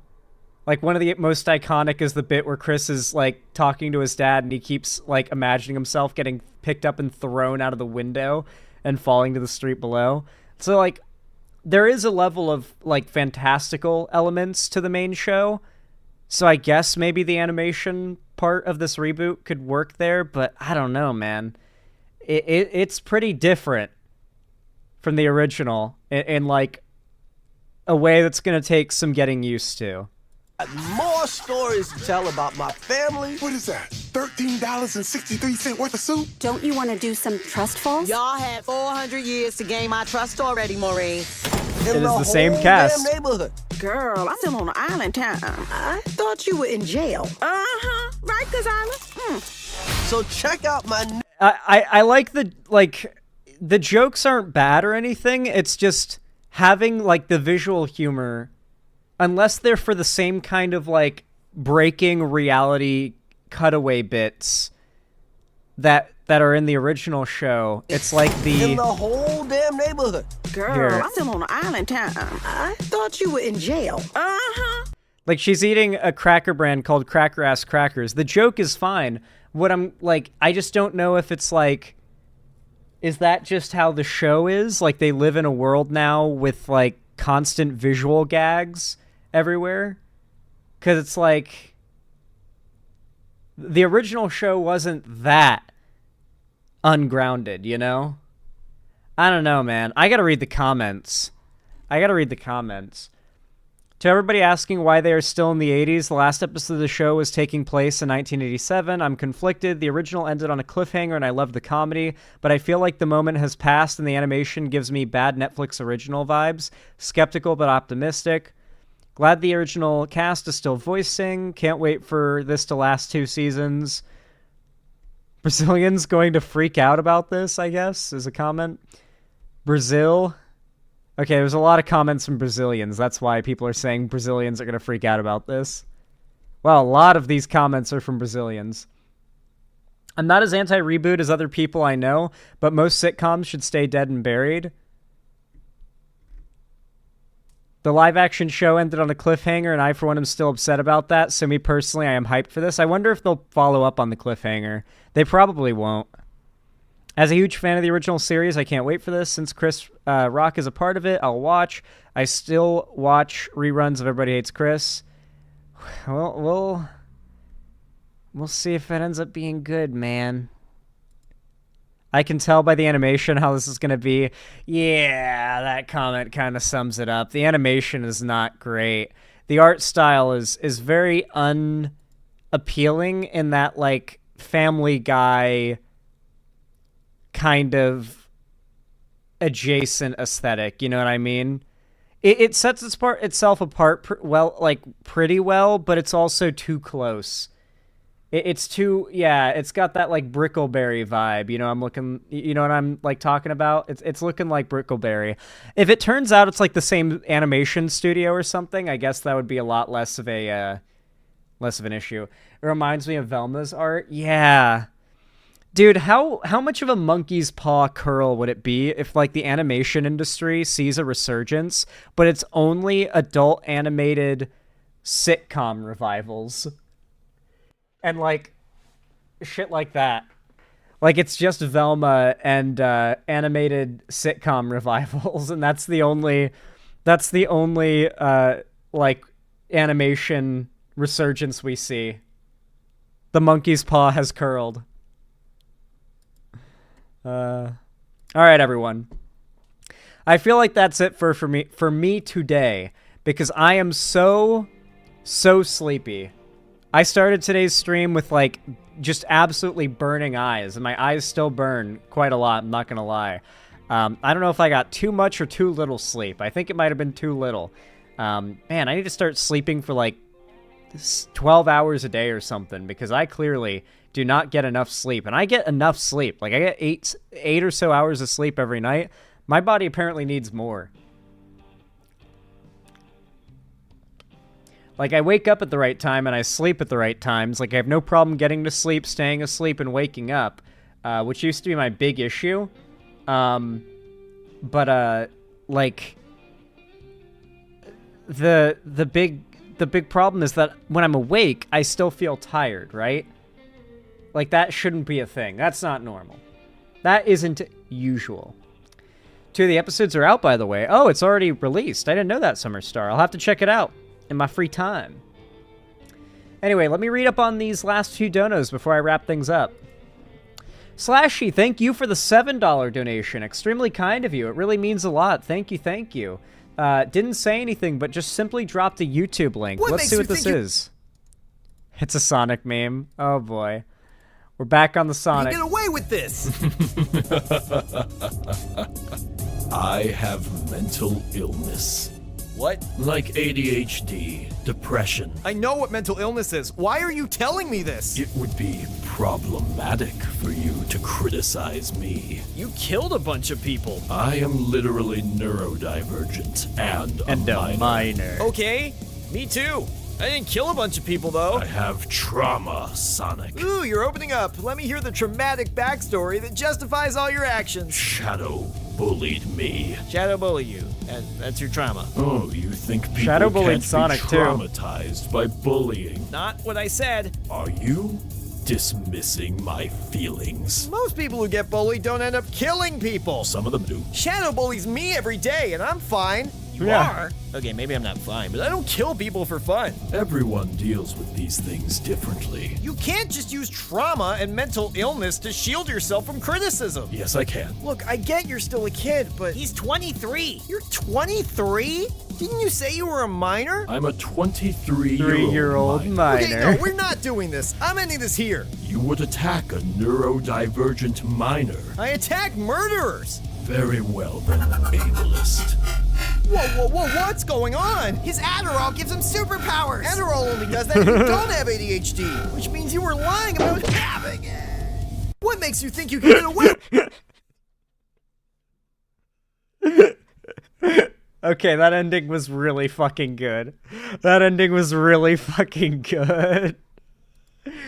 He's taking Adderall despite, like, lying about having ADHD. That part is a really good... That's a really good punchline to that bit. Thank you, Slashy. Thank you for the $7 in the funny video. I really do appreciate it. Zan, I sent a super chat. It was $5. I know I've been annoying about it, but I'm really proud of my clip simping over you. Oh, I didn't see this. Okay. My bad. I guess YouTube did not tell me. Thank you for the 20. Why is he so fine? Wait, is this real? Is this a real, like, simp clip? Thirst post? Thirst clip? Generous. Thank you for the $25 dues, and I hope they're all really gracious and appreciative of their blue names that just got gifted to them. Hot damn. Says, ooh, Zanny is tired. Ooh, eepy babu. Yes, I am tired. I am EP maxing right now. Absolutely EP maxing. Perry.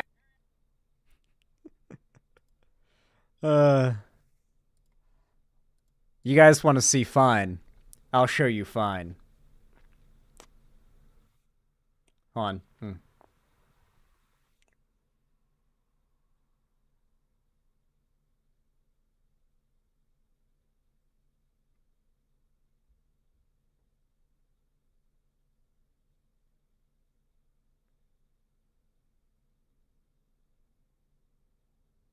I can't adjust my lighting, unfortunately, so I look like shit in this lighting, but I can still mew. I can still mew. Chat, should I 100% Life is Strange, or should I play Minecraft? Play Minecraft, because 100%ing a story game is kind of pointless. Why has nobody memed Zan's mewing yet? I'm waiting for it, dude. I'm waiting. Like, people have memed that one image where I intentionally make, like, the most unhinged jaw soy face possible for a joke. People have, like, clipped that image and made it into a meme, and they use it in, like, hate thumbnails as if I wasn't intentionally making myself look silly for humor. And it's like, why is no one in my fan base memeing the faces where I'm mewing, you know? Like, because the original people who screenshotted that got the joke. They were there in the chat, and they screenshotted it, because it's like, Zan's making a funny face, so we'll laugh. Let me screenshot it. But then, like, the context melts away. Why has no one done that for, like, me mewing? We need that to come up whenever you look up my name on Google Images. Don't worry, Zan, I'll get a collage of you mewing. I just have to find out how to do all those fancy edits. Yeah, just like one of those like highly edited fan cams of me mewing. Good God. All right, guys. This is where I must bring wait. Almost done. Almost done. Alexia with the $5 donation. Thank you so much. It's very appreciated. It means a lot. Said Zan, preparing for his Dale Gribble impression. 500 cigarettes. Well, let me let it replay. 500 cigarettes. Real. That is what you have to do to sound like Dale Gribble. Like, even the creator died from, like, lung cancer because of all the cigarettes. That's how he got his voice like that, was the insane amount of vocal fry. Anyway, thank you for the $5, Alexia. I appreciate that. Thank you a lot. Anyway, finally now. It is time for me to wrap up and for me to rest. I hope to see you guys tomorrow. I will be live on the morrow, as always. Hopefully, I will see you guys there. I hope you guys have enjoyed today's stream, despite it being a bit shorter than usual. I'm sorry about that. I'm tired today. It's a whole thing. But tomorrow, I'll hopefully be far more awake and ready to entertain the crap out of you guys. With all that said, I love you all very, very much. Thank you for being here. And I will see you hopefully tomorrow. Bye-bye.